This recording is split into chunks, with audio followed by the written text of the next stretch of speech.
நடந்ததை மறந்து நடப்பதை நினைன்னு பெரியவங்க சொல்லியிருக்காங்க. பெரியவங்க சொன்னது கரெக்ட் தான். ஆனா எல்லா விஷயத்தையும் மறந்துடக்கூடாது. நமக்கு நடந்த நல்ல விஷயத்தை நம்ம நினைவுல வச்சுக்கணும். நம்மளோட நல்ல நினைவுகள் மாதிரியே இந்த நாளும் நல்லபடியா அமையறதுக்கு எல்லாருக்கும் புத்தம் புது காலை வணக்கம்.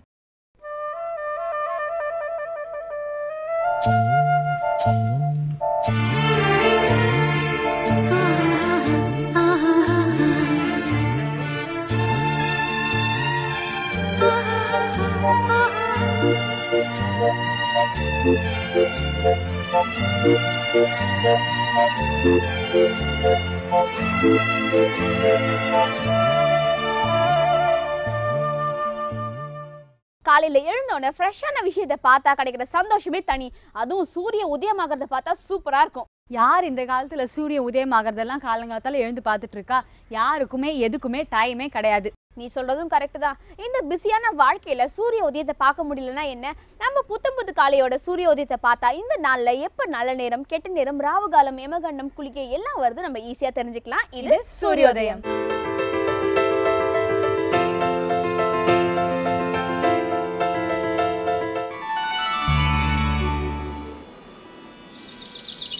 இன்று 18/9/2014 வியாழக்கிழமை, ஜெயவருடம் புரட்டாசி மாதம் 2ஆம் தேதி. இன்று சூரியோதயம் 6:03 ராகு காலம் 1:30 மணி முதல் 3 மணி வரை, யமகண்டம் காலை 6 மணி முதல் 7:30 மணி வரை, குளிகன் காலை 9 மணி முதல் 10:30 மணி வரை, திதி தசமி, புனர்பூசம் நட்சத்திரம். நல்ல நேரம் எனும் சுப போரைகள் காலை 6 மணி முதல் 7 மணி வரை, 9 மணி முதல் 12 மணி வரை, மதியம் 1 மணி முதல் 2 மணி வரை, மாலை 4 மணி முதல் 6 மணி வரை. அமிர்த யோகம் கூடிய சுபதினம். இன்று விருச்சிக ராசிக்கு சந்திராஷ்டமம். கிருபா, எங்க தாத்தா கிட்ட ஒரு நாள் பேசிட்டு இருந்தேன். நான் என்னமோ சொல்ல போய் அவர் என்னமோ அர்த்தம் பண்ணிக்கிட்டாரு. ஆமா, அந்த காலத்து ஆளுல அவரு. அந்த காலத்துல எல்லாருமே என்ன பேசினாலும் அதுல ஒரு அர்த்தம் இருக்கும்பா. அவங்களுக்கு அந்த அர்த்தங்கள்லாம் தெரிஞ்சிருக்கு. அந்த அர்த்தங்களை நம்ம கிட்ட எப்ப சொல்ல போறாங்க? கண்டிப்பா நாமளும் அதை தெரிஞ்சுக்கலாம். ஏன்னா அதுக்காக தான் புது காலையில அர்த்தமுள்ள ஆன்மீகம் செக்மெண்ட் இருக்கு. இன்னைக்கு அர்த்தமுள்ள ஆன்மீகம்ல நம்மளுக்கு எதுக்கான விளக்கத்தை கொடுக்க போறாங்கன்னு பார்க்கலாம். இது அர்த்தமுள்ள ஆன்மீகம்.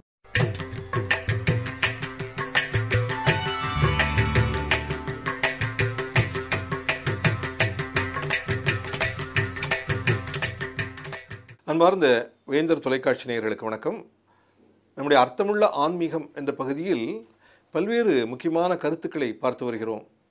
அவற்றில் இன்று வாக்குறுதி என்ற தத்துவத்தை பற்றி பார்க்க வருகிறோம். ஒருவருக்கு வாக்குறுதி கொடுத்தால் கட்டாயம் அதை நிறைவேற்ற வேண்டும்.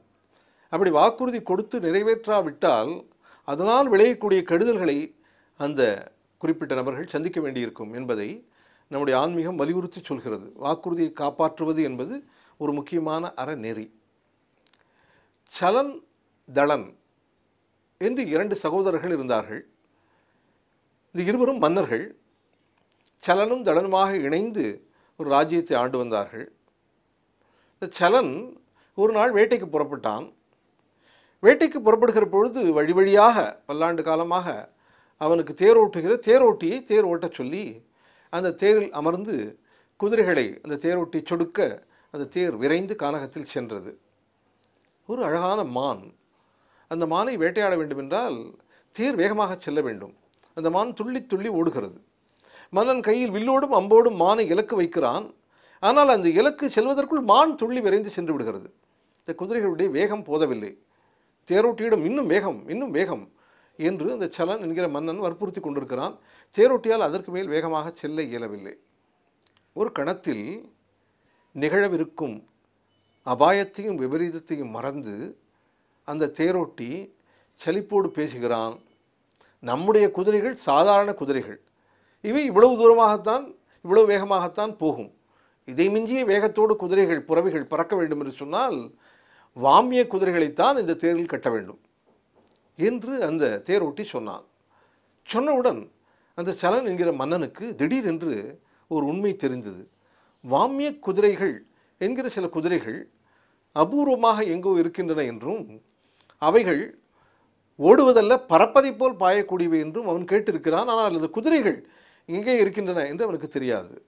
ஆனால் இந்த தேரோட்டி வாமிய குதிரைகளை பூட்ட வேண்டும் என்று சொன்னதிலிருந்து அந்த வாமிய குதிரைகள் இருக்கும் இடம் தேரோட்டிக்கு தெரியும் என்று மன்னனுக்கு தோன்றுகிறது. தேரோட்டியே, வாமிய குதிரைகள் என்றாயே, அது எங்கே இருக்கிறது என்று உல்லாசமாக கேட்டான். தேரோட்டி, ஏதாவது முனிவர் ஆசிரமத்தில் தான் இருக்கும், இங்கே தான் என்று வாய் தவறி சொல்லிவிட்டான். அவன் சொன்னவுடன் நாக்கை கெடுத்து கொண்டான். ஆனால் மன்னன் சலன் விடவில்லை. அப்படியானால் அந்த முனிவரின் ஆசிரமம் எங்கே இருக்கிறது, அந்த வாமிய குதிரைகள் எந்த ஆசிரமத்தில் கட்டப்பட்டிருக்கின்றன சொல் என்று உத்தரவிட்டான். தேரோட்டிக்கு சங்கடம். தேரோட்டி அரசனை பணிந்து சொன்னான், அரசே, சென்ற முறை நான் தனியாக வருகிற போது அந்த முனிவரையும் அந்த வாமிய குதிரைகளையும் இந்த கானகத்தில் ஒரு இடத்தில் பார்த்தேன். நான் பார்த்ததை அந்த முனிவர் விரும்பவில்லை. அந்த வாமிய குதிரைகள் புனித பசுவைப் போல் மிக மிக புனிதமானவை. மனிதர்களுடைய கண்களில் படாமல் அவற்றை அவர் பராமரிக்கிறார். இதை யாராவது மன்னர் பார்த்தால் அவர் ஆசை கொள்வார் என்பதால் அந்த முனிவர் ரகசியமாக அவற்றை காப்பாற்றி வருகிறார். எனவே அந்த முனிவர் என்னிடம் சொன்னார், இந்த வாமிய குதிரைகள் இருப்பதையோ அவை இருக்கும் இடத்தையோ நீ யாருக்காவது சொன்னால் சொன்ன மறுகணம் உன் உயிர் போய்விடும், இது என்னுடைய சாபம், எச்சரிக்கை என்று சபித்திருக்கிறார். உங்களிடம் அந்த வாமிய குதிரை இருக்கிற இடத்தை நான் சொல்லிவிடலாம், ஆனால் சொன்னால் என் உயிர் போய்விடும், ஆகையால் என்னை வற்புறுத்தாதீர்கள் என்று அந்த தேரோட்டி கேட்டுக்கொண்டார். ஆனால் சலன் கொடூரமாக நகைத்தான். தேரோட்டியே, எப்படி உனக்கு சாவுதான்? வாமிய குதிரைகள் எங்கே இருக்கிறது என்று சொன்னால் உன் உயிர் போய்விடும், அப்படி சொல்லாவிட்டால் உன்னை நான் கொன்று விடுவேன். நீ சொல்லிவிட்டு சாகிறாயா, சொல்லாமல் சாகிறாயா என்று கேட்டான். தேரோட்டிக்கு மனத்தில் ஒரு திடுக்கிடல் எழுந்தது. இனி தப்பிக்க முடியாது என்று தெரிந்தது. எனவே ஆனது ஆகட்டும் என்று அந்த முனிவர் ஆசிரமம் இருக்கும் இடங்களை அடையாளம் சொல்லி சொன்ன மறுகணம் அந்த சாபத்தின்படி அவன் இறந்து விழுந்தான். அவனுடைய சடலத்தை தேரிலிருந்து கீழே உருட்டிவிட்ட அந்த சலன் என்கிற மன்னன் தேரை மிக மிக வேகமாக ஓட்டிக்கொண்டு அந்த வாமிய குதிரைகள் கட்டப்பட்டிருக்கிற ஆசிரமத்தை அடைந்தான். ஆசிரமத்தை அடைந்து அதன் உள்ளே அவன் நுழைந்த போது மிக விந்தையான ஒரு காட்சி. தவப்பொலிவு நிறைந்த ஒரு முனிவர் அமர்ந்து தியானத்தில் ஆழ்ந்திருந்தார். அந்த முனிவருக்கு பின்னால் ஆசிரமத்தின் பின்புறத்தில் 2 வெள்ளி குதிரைகள் கட்டப்பட்டிருந்தன. இந்த குதிரைகள் வெள்ளி நிறத்தில் பளபளத்து கொண்டிருந்தன. அவற்றினுடைய கம்பீரம், அவற்றினுடைய அழகு, அவற்றினுடைய கால்களுடைய உயரம் இவற்றையெல்லாம் பார்த்து அவனுக்கு மிகுந்த ஆச்சரியமாக இருந்தது. முனிவர் பெருமானே என்று அந்த மன்னன் அழைத்தான். முனிவர் கண் திறந்தார். யாரது, என்ன வேண்டும் என்று கேட்டார். அவன் சொன்னான், இது மாதிரி வாமிய குதிரைகள் 2 நீங்கள் வளர்த்து வருகிறீர்கள் என்று அறிகிறேன். ஒரு அரை மணி நேரம் அந்த குதிரைகளை என் தேரில் பூட்டி நான் வேட்டையாட நீங்கள் அனுமதிக்க வேண்டும். சில வேகமாக துள்ளி ஓடுகிற மான்களை பார்த்தேன். என்னுடைய சராசரி குதிரைகளின் வேகம் அந்த மான்களை வேட்டையாட போதவில்லை. ஆகையால் ஒரு அரை மணி நேரம் இந்த குதிரைகளை கொடுத்தால் நான் வேட்டையாடிவிட்டு திரும்ப தந்து விடுவேன் என்று அந்த மன்னன் சலன் சொன்னான். அந்த முனிவர் யோசனையோடு அந்த மன்னனை பார்த்தார். இந்த குதிரைகள் என்னுடைய குழந்தைகள் போல, அவ்வளவு அருமையாக அவற்றை வளர்த்து வருகிறேன். இவர்கள் என்மேல் மிகுந்த அன்பு செலுத்துகின்றன. ஒரு தந்தையும் 2 பிள்ளைகளும் போல நாங்கள் வாழ்ந்து வருகிறோம். ஆனால் நீ மன்னன் ஆசைப்பட்டு கேட்கிறாய். நல்லது, இந்த குதிரைகளிடம் கேள், இவை வந்தால் நீ அவற்றை எடுத்துக்கொண்டு செல், அதை பற்றி இல்லை. ஆனால் அரை மணி நேரம் வேட்டையாடி முடித்த பிறகு இந்த குதிரைகளை பத்திரமாக என்னிடம் கொண்டு வந்து ஒப்படைக்க வேண்டும். இதற்கு சம்மதமா என்று வாக்குறுதி கொடு என்று அவர் கேட்டார். சலன் என்கிற அந்த மன்னன் அதற்கென்ன, அப்படியே செய்கிறேன் என்று சத்தியம் செய்து கொடுத்தான். சரி, அப்படியானால் குதிரைகளை அழைத்து செல் என்று சொல்லி குதிரைகளை தடவி கொடுத்தார் முனிவர். குதிரைகள் அந்த சலன் மன்னனுடைய தேரில் கட்டப்பட்டன. அந்த சலன் விடைபெற்று அந்த தேரின் குதிரைகளின் லகானை பிடித்து சொடுக்கினான். அடுத்த கணத்தில் மண்ணில் பாய்ந்து செல்ல வேண்டிய தேர் விண்ணில் பறந்தது. அவ்வளவு வேகமாக குதிரைகள் பாய்ந்து ஓடின. பல விலங்குகளை அவன் வேட்டையாடினான். வேட்டையாடி திரும்புகிற வழியில் அவனுக்கு மிகுந்த மகிழ்ச்சி, உல்லாசம். எப்பேற்பட்ட குதிரைகளிவை! கொடுத்த வாக்குறுதியை வேண்டுமென்றே மறந்தான். நேரே அந்த குதிரைகளோடு தன்னுடைய அரண்மனைக்கு சென்று விட்டான். அரண்மனையில் அந்த குதிரைகளை கட்டி கொண்டான். ஒவ்வொரு முறை வேட்டையாடும் போதும் இந்த குதிரைகளை பயன்படுத்தி ஏராளமான விலங்குகளை வேட்டையாட முடியும் என்கிற ஒரு நம்பிக்கை அவனுக்கு இருந்தது. முனிவர் சற்று நேரம் காத்திருந்தார். அரை மணி 1 மணி ஆயிற்று. இரவு கடந்தது. மறுநாள் பகல் புலர்ந்தது. குதிரைகள் திரும்ப வரவில்லை. அவருக்கு ஆத்திரேயன் என்று ஒரு சீடர் உண்டு. அந்த சீடனை அழைத்து அந்த மன்னன் சலனிடம் போய் குதிரைகளை திரும்ப ஒப்படைக்குமாறு சொல்லிவிட்டு வா என்று அனுப்பினார். ஆத்திரேயன் சலன் என்கிற மன்னனிடம் சென்று குதிரைகளை திரும்ப கேட்டான். வாக்குறுதிப்படி குதிரைகளை நீங்கள் திரும்ப தர வேண்டும் அல்லவா என்று கேட்டான். அதற்கு சலன் சொன்னான், நான் மன்னன். அந்த கானகத்திற்கும் உனக்கும் அந்த முனிவருக்கும் அந்த ஆசிரமத்திற்கும், ஏன் இந்த வாமிய குதிரைகளுக்கும் கூட நான் மன்னன். என்னுடைய தேசத்தில் மிக உயர்வாக இருக்கக்கூடிய எந்த விஷயமும் என்னுடைய பாதுகாப்பில் தான் இருக்க வேண்டும். உயர்ந்த வைரம், உயர்ந்த மாணிக்கம் என்னுடைய கஜானாவில் இருக்கின்றன. அதுபோல் மிக உயர்ந்த வேகத்தில் பறந்து செல்லக்கூடிய இந்த வாமிய குதிரைகள் என்னிடம்தான் இருக்க வேண்டும் என்று நான் சொன்னேன் என்று போய் உன் குருவிடம் சொல் என்றான் சலன்.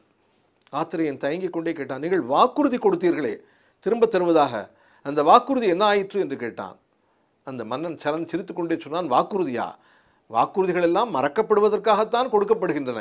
இதே அந்த முனிவரிடம் போய் சொல் என்று சொல்ல, அந்த ஆத்திரேயன் என்கிற சீடன் முனிவரை தேடி வந்து இந்த விவரத்தை விளக்கினான். முனிவருக்கு கடும் சீற்றம் எழுந்தது. கையில் கமண்டலத்துடன், கமண்டலத்தில் மந்திர ஜபம் செய்த அந்த நீருடன் அவர் சலன் என்கிற அந்த மன்னனை நோக்கி புறப்பட்டார். அந்த மன்னனிடம், என் குதிரைகளை என்னிடம் கொடுத்து விடு என்று கேட்டார். கொடுப்பதற்கில்லை என்று சலன் தெரிவித்து அந்த முனிவரை கொல்வதற்காக வாளை உருவினான். அடுத்த கணம் கமண்டலத்திலிருந்து ஒரு பிடி தண்ணீரை எடுத்து தனக்கும் அந்த மன்னனுக்கும் இடையே தெளித்த அந்த முனிவர், இந்த தண்ணீரிலிருந்து உற்பத்தியாகும் 4 அரக்கர்கள் உன்னை கொல்ல கடவது என்று சபித்தார். மறுகணம் அங்கே திடீரென்று 4 அரக்கர்கள் தோன்றினார்கள். அந்த மன்னனை கொலை செய்தார்கள். பிறகு அவர்கள் மறைந்து விட்டார்கள். சாகிற தருவாயில் இந்த சலன் தன்னுடைய சகோதரனான தளனை அழைத்தான். தளன் ஓடோடி வந்தான். தளனே, இந்த வாமிய குதிரைகள் மிக அபூர்வமானவை. இந்த முனிவர் என்னை கொன்றுவிட்டு அந்த குதிரைகளை எடுத்துச் செல்ல விரும்புகிறார். என்ன ஆனாலும் இந்த குதிரைகளை மட்டும் நீ அவரிடம் கொடுத்து விடாதே என்று சொல்லிவிட்டு உயிரை விட்டு விட்டான். முனிவர் அமைதியாக நின்றார். தளனிடம் சொன்னார், அந்த குதிரைகள் என்னுடைய குழந்தைகளைப் போன்றவை. உன்னுடைய அண்ணன் உயிரை விட்டு விட்டான். நீ என்ன நினைக்கிறாய்? குதிரைகளை தரப்போகிறாயா அல்லது வேறு என்ன செய்யப் போகிறாய் என்று அந்த முனிவர் தளனிடம் கேட்டார். குதிரைகளை தருவதாவது? குதிரைகள் அரச வம்சத்திற்குரியவை என்ற அவன் திடீரென்று வாளை எடுத்து அந்த முனிவரை நோக்கி வீசினான். வாள் முனிவருடைய கழுத்தை நோக்கி வேகமாக வந்தது. முனிவர் அற்புதமான தவ ஆற்றல் நிறைந்தவர். வாளே நில் என்றார். வாள் அப்படியே அந்தரத்தில் நின்றது. முனிவர் நகைத்து கொண்டே அந்த தளன் என்கிற அந்த மன்னனிடம் சொன்னார், மன்னனே, நீ வைத்த இலக்கை நான் மாற்ற முடியும். இந்த வாளுக்கு நீ வைத்த இலக்கு நான்.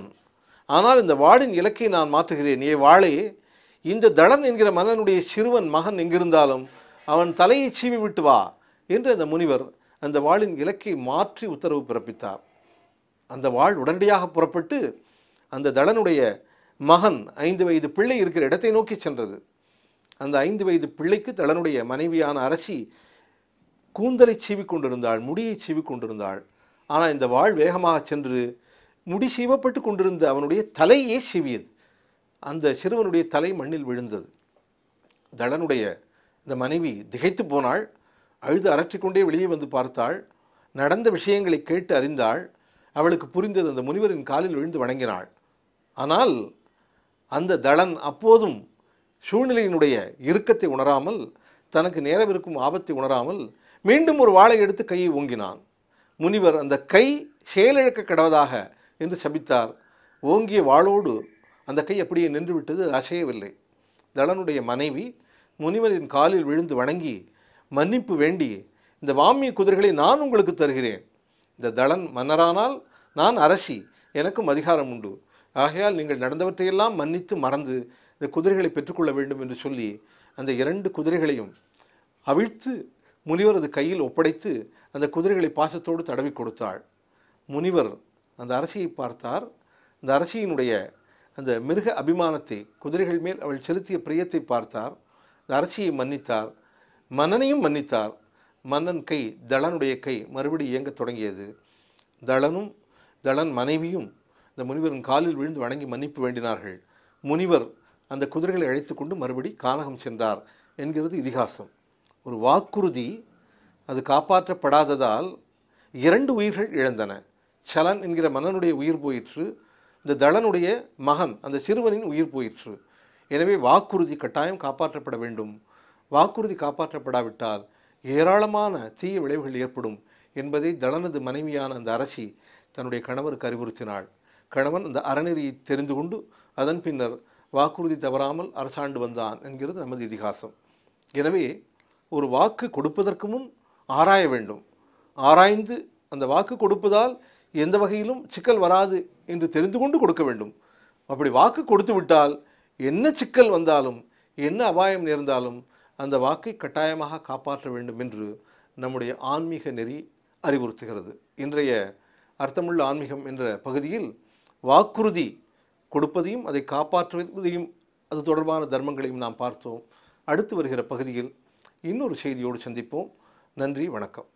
ஒரு சில விஷயங்களை கேட்டாலே இனிக்கும், சில விஷயங்கள் பார்த்தாலே இனிக்கும். சொல்ல சொல்ல இனிக்கிற விஷயமும் திகட்டாத விஷயமும் கடவுளோட திருநாமம் தான். அந்த கடவுளை பத்தி ஒரு சிறுவன் பேசினா இனிக்காதா என்ன? கண்டிப்பா இனிக்கதான் செய்யும். இன்னைக்கு அந்த வகையில ஒரு அழகான சின்ன பையன் கடவுளை பத்தி நிறைய விஷயங்களை நம்ம கிட்ட சொல்ல போறாரு. இது சொல்ல சொல்ல இனிக்குதையா.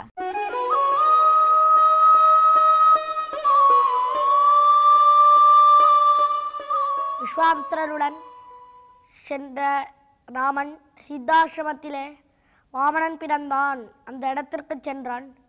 இந்த இடத்திலே இருக்கும் காலத்திலே விஸ்வாமித்திரர் சொன்னார், ராமா, நான் யாகத்திலே தீட்சிக்கப் போகிறேன்.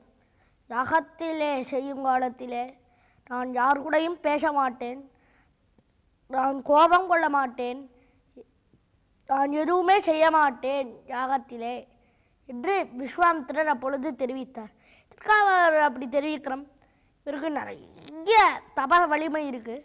அதனால் எல்லா ராட்சசர்களும் வரும்போது இவரே அழிச்சிருக்கலாமே, என்னத்துக்கு ராமனையே கூட்டின்னு வரணும் அப்படின்னா இவர் இதுதான் காரணம்.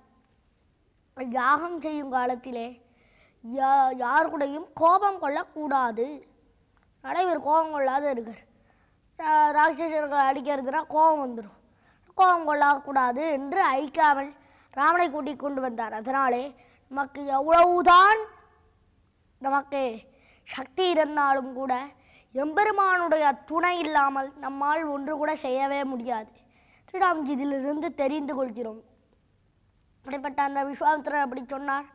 சரி என்று 2 பேரும் இருக்கிறார்கள், ராமனும் லக்ஷ்மணனும். ராமன் லக்ஷ்மணனை பார்த்து தெரிவித்தார், லக்ஷ்மணா, நீ என்னை சுற்றி சுற்றி வா, இந்த யாகத்தை சுற்றி சுற்றி வா, நான் நடுவிலே நின்று கொண்டிருக்கிறேன், எங்கேயாவது அவள் இருந்தால் சொல்லி உடனே நான் அவளை கொண்டுடுறேன் அப்படின்ட்டு ராமன் சொன்னான். சரின்னா லக்ஷ்மணனும் 2 பேரும் எப்பொழுதும் மேல் இமை கீழ் இமை எப்படி இருக்குமோ, மேல் இமைனா இந்த இடம் எப்பவும் கீழே மேலையும் போயிட்டு வந்துட்டுருக்கு. அதே போல் கீழிமைனா இது அசையவே இல்லை. அதே போல் கீழிமை போல ராமன் இருந்தான், அசையவே இல்லை. மேலிமை போல லக்ஷ்மணன் சுற்றி சுற்றி வந்துட்டே இருந்தான். அதில் பார்த்துட்டே இருந்தான். உடனே லக்ஷ்மணன் சொன்னான், ராமா, வந்து விட்டார்கள் தாடகையின் புத்திரர்கள் சுபாகு மாரீசன் அப்படின்னா லக்ஷ்மணன். ராமன் சொன்னான், வந்து விட்டார்களா அப்படின்னு பானத்தை பூட்டினான், அட்டித்தான். சுபாகுவை துண்டு துண்டாக வெட்டி கொண்டு வந்து வெளியே போட்டு விட்டது. அதற்கு மேலே மாரீசனை நன்றாக கடலிலே தோய்த்து தோய்த்து தோய்த்து எடுத்தது, எடுத்து வெளியே தூக்கி போட்டது. அப்பொழுது இந்த மாரீசனை மட்டும் கொல்லாமல் விட்டான். தான் ராமன் செய்த முக்கியமான தப்பு. ஏன் விட்டான் அப்படின்னா, சரி அப்படின்னு விட்டு விட்டான். அதனாலே பிற்பாடு ஆபத்து ஏற்பட்டது. அது என்ன ஆபத்து? பெரிய ஆபத்து ஏற்பட்டது. சீதையை ராவணன் தூக்கி கொண்டு சென்றான். அதனாலே 3 இதை நாம் மிச்சம் விடக்கூடாது. என்ன அப்படின்னா, கடனை மிச்சம் வைக்கக்கூடாது, அப்பொழுது அது பெருசாகிவிடும். அதே போல் சத்ருக்களை மிச்சம் விடக்கூடாது, அவர்கள் அழிக்க வந்து விடுவார்கள். அதே போல் வியாதியை மிச்சம் வைக்கக்கூடாது, வியாதி நம்மை அழித்து விடும். கொஞ்சம் மிச்சம் வைக்கக்கூடாது. அதனாலே இந்த 3த்தையும் மட்டும் மிச்சமே வைக்கக்கூடாது. ராமன் மிச்சம் வைத்து விட்டான். அதனாலே பிற்பாடு ஆபத்து ஏற்பட்டது. தெரிஞ்சுட்டான். அடுத்த அவதாரத்தில் கண்ணன் பார்த்தான், எல்லா ராட்சசரும் வந்தவுடனே அடிச்சுட்டான். எல்லா ராட்சசர்களையும் எல்லா அசுரர்களையும் வந்தவுடனே தூக்கிட்டான். எல்லாரையும் மிச்சமே விடக்கூடாது அப்படின்ட்டு. தவிர அப்படிப்பட்ட இந்த சித்தாசிரமத்தில் மாரீச்சனை தெரியாமல் விட்டு விட்டான். அப்படி கொன்றான் எல்லாவரையும். புரிஞ்சு யாகம் முடிந்தது, நன்றாக யாகம் முடிந்தது. விஸ்வாமித்திரர் வந்தார். அப்பொழுது ஆச்சரியமாக தெரிவிக்கிறார், மாமுனி வேள்வி காத்தே அவவிரதமாட்டிய அடுதிரள் அயோத்தியம்மரசே அரங்கத்தம்மா பள்ளி எழுந்தருளாயே. பின்னர் மாமுனி வேள்வி காத்து அவவிரதமாட்டிய, கடைசியில் அவவிருத ஸ்நானம், கடைசியில் எல்லா யஜ்யத்தையும் முடிச்சுன்னு குளிக்கணும். ஒரு நாள் கூட குளிச்சாருன்னே கிடையாது. மாமுனி வேள்வி காத்து, மாமுனி விஸ்வாமித்திரர் வேள்வி யாகம் காத்து, அதை காத்து அவவியதமாட்டிய அவவிருத ஸ்தானம் பண்ணும்படியாக செய்த அயோத்தியம் அரசே, அயோத்தியோட அரசனே, ரங்கத்தம்மா பள்ளி எழுந்தருளாயே அப்படின்னு திருப்பள்ளி எழுச்சி பாடின்றார். தொடர்ந்து இப்படி ஆழ்வார் அப்படி பாடினார். அப்படி விஸ்வாமித்திரர் யாகத்தை முடித்தார். முடித்த பிற்பாடு ராமனும் லக்ஷ்மணனும் நேராக வந்து இவர் முன்னாடி நின்று கொண்டு, விஸ்வாமித்திரர் முன்னாடி நின்று கொண்டு ஒரு ஸ்லோகத்தை சொன்னான். இமௌஸ்மி முனிதார் தூளா கிங்கரௌ ஸ்வமிபஸ்திதௌ. ஸ்லோகத்துக்கு என்ன அர்த்தம்னா, இமௌஸ்மி முனிஷார் தூளா கிங்கரௌ சமிபஸ்திதௌ சமுபஸ்திதௌ. மௌஸ்மி முனிஷார் தூளா, முனிவர்களிலே ஷார்தூளர், இந்த வேங்கை புலி இருக்கே 18 அடி பாயக்கூடிய புலி, அதை போல இருக்கக்கூடியவரே. கிங்கரௌ சமுபஸ்திதௌ, மக்கு கிங்கரர்களாக நாங்கள் இருக்கிறோம், வேலைக்காரர்களாக நாங்கள் இருக்கிறோம். நீர் என்ன சொல்கிறீரோ அதை நாங்கள் கேட்குறேன். நீர் இப்போ இனிமேல் என்ன பண்ணோன்னு சொல்லும் அப்படின்ட்டு வந்து நின்னோம். விஸ்வாமித்திரர் பார்த்தார். பா என்ன ஆச்சரியம், இவனுக்கு தபோகுணம் கிடையாது, இவனுக்கு தூக்கம் கிடையாது அப்படின்றத இவன் நிரூபித்து காட்டுறான். அப்போ நாம் என்ன சொல்லணும் அப்படின்னா, கௌசல்யா சுப்ரஜாராம பூர்வ சந்தியா பிரவர்த்தத்தை உத்திஷ்ட நரசார்தூளான்னு இவன் சொன்னோம். அதை இவன் கேட்டுக்கான். அதனால தான் நான் தூங்கலை, தப்போகுணம் எனக்கு கிடையாது, எனக்கு தப்போகுணம் கிடையாது, அதனால் அதை காட்ட வேண்டும், எனக்கு உறக்கமே கிடையாது, உறங்குவான் போல் யோக செய்த பெருமானை என்றார் எங்குறாழ்வார் நம்மாழ்வார். நான் யோகம் தான் செஞ்சுட்டு இருக்கேன், நான் தூங்கலான்றதை காட்டணுன்றதுக்காக இப்போ திரும்பி சொல்கிறான். முனிஷா அர்த்தூளா, நான் சொன்னதையே திரும்பி சொல்கிறான், முனிஷா அர்த்தூளா அப்படின்றான். ஆச்சரியம். புத்திசாலிகள்லாம் போவே நான் தூங்கலான்ட்டு இருந்துன்னு சொல்ல மாட்டான், அப்படியே மறைச்சி அவளுக்கே சொல்லுவாள், ஒரு மாதிரி சொல்லுவா. புத்திசாலி இல்லைன்னா அப்படியே சொல்லிடுவா தூங்கலான்ட்டு. நான் ராமன் புத்திசாலி இல்லையோ, அதனால அவன் சொல்லலை, முதல்ல சொல்லலை, அப்புறம் அப்படியே மறைத்து தெரிவித்தான் விஸ்வாமித்திரரிடத்தில். அது தெரிவித்த உடனே ரொம்ப சந்தோஷமாகிட்டு விஸ்வாமித்திரருக்கு. கிங்கரௌ சமிபஸ்திதௌ, யாரையெல்லாம் நாம் எம்பெருமானை சேவிக்கிறோம் என்று சொன்னால் எம்பெருமான் தன்னடையே நமக்கு எல்லா காரியங்களையும் செய்து வைப்பன். இதிலிருந்து நாம் தெரிந்து கொள்கிறோம். நேற்றைய தினம் பார்த்தோம், இந்திரன் எம்பெருமானை சேவித்தான், அதனாலே அவனுக்கு எல்லா காரியத்தையும் பண்ணான், பிச்சை எடுத்தான் அவனுக்காக போய்.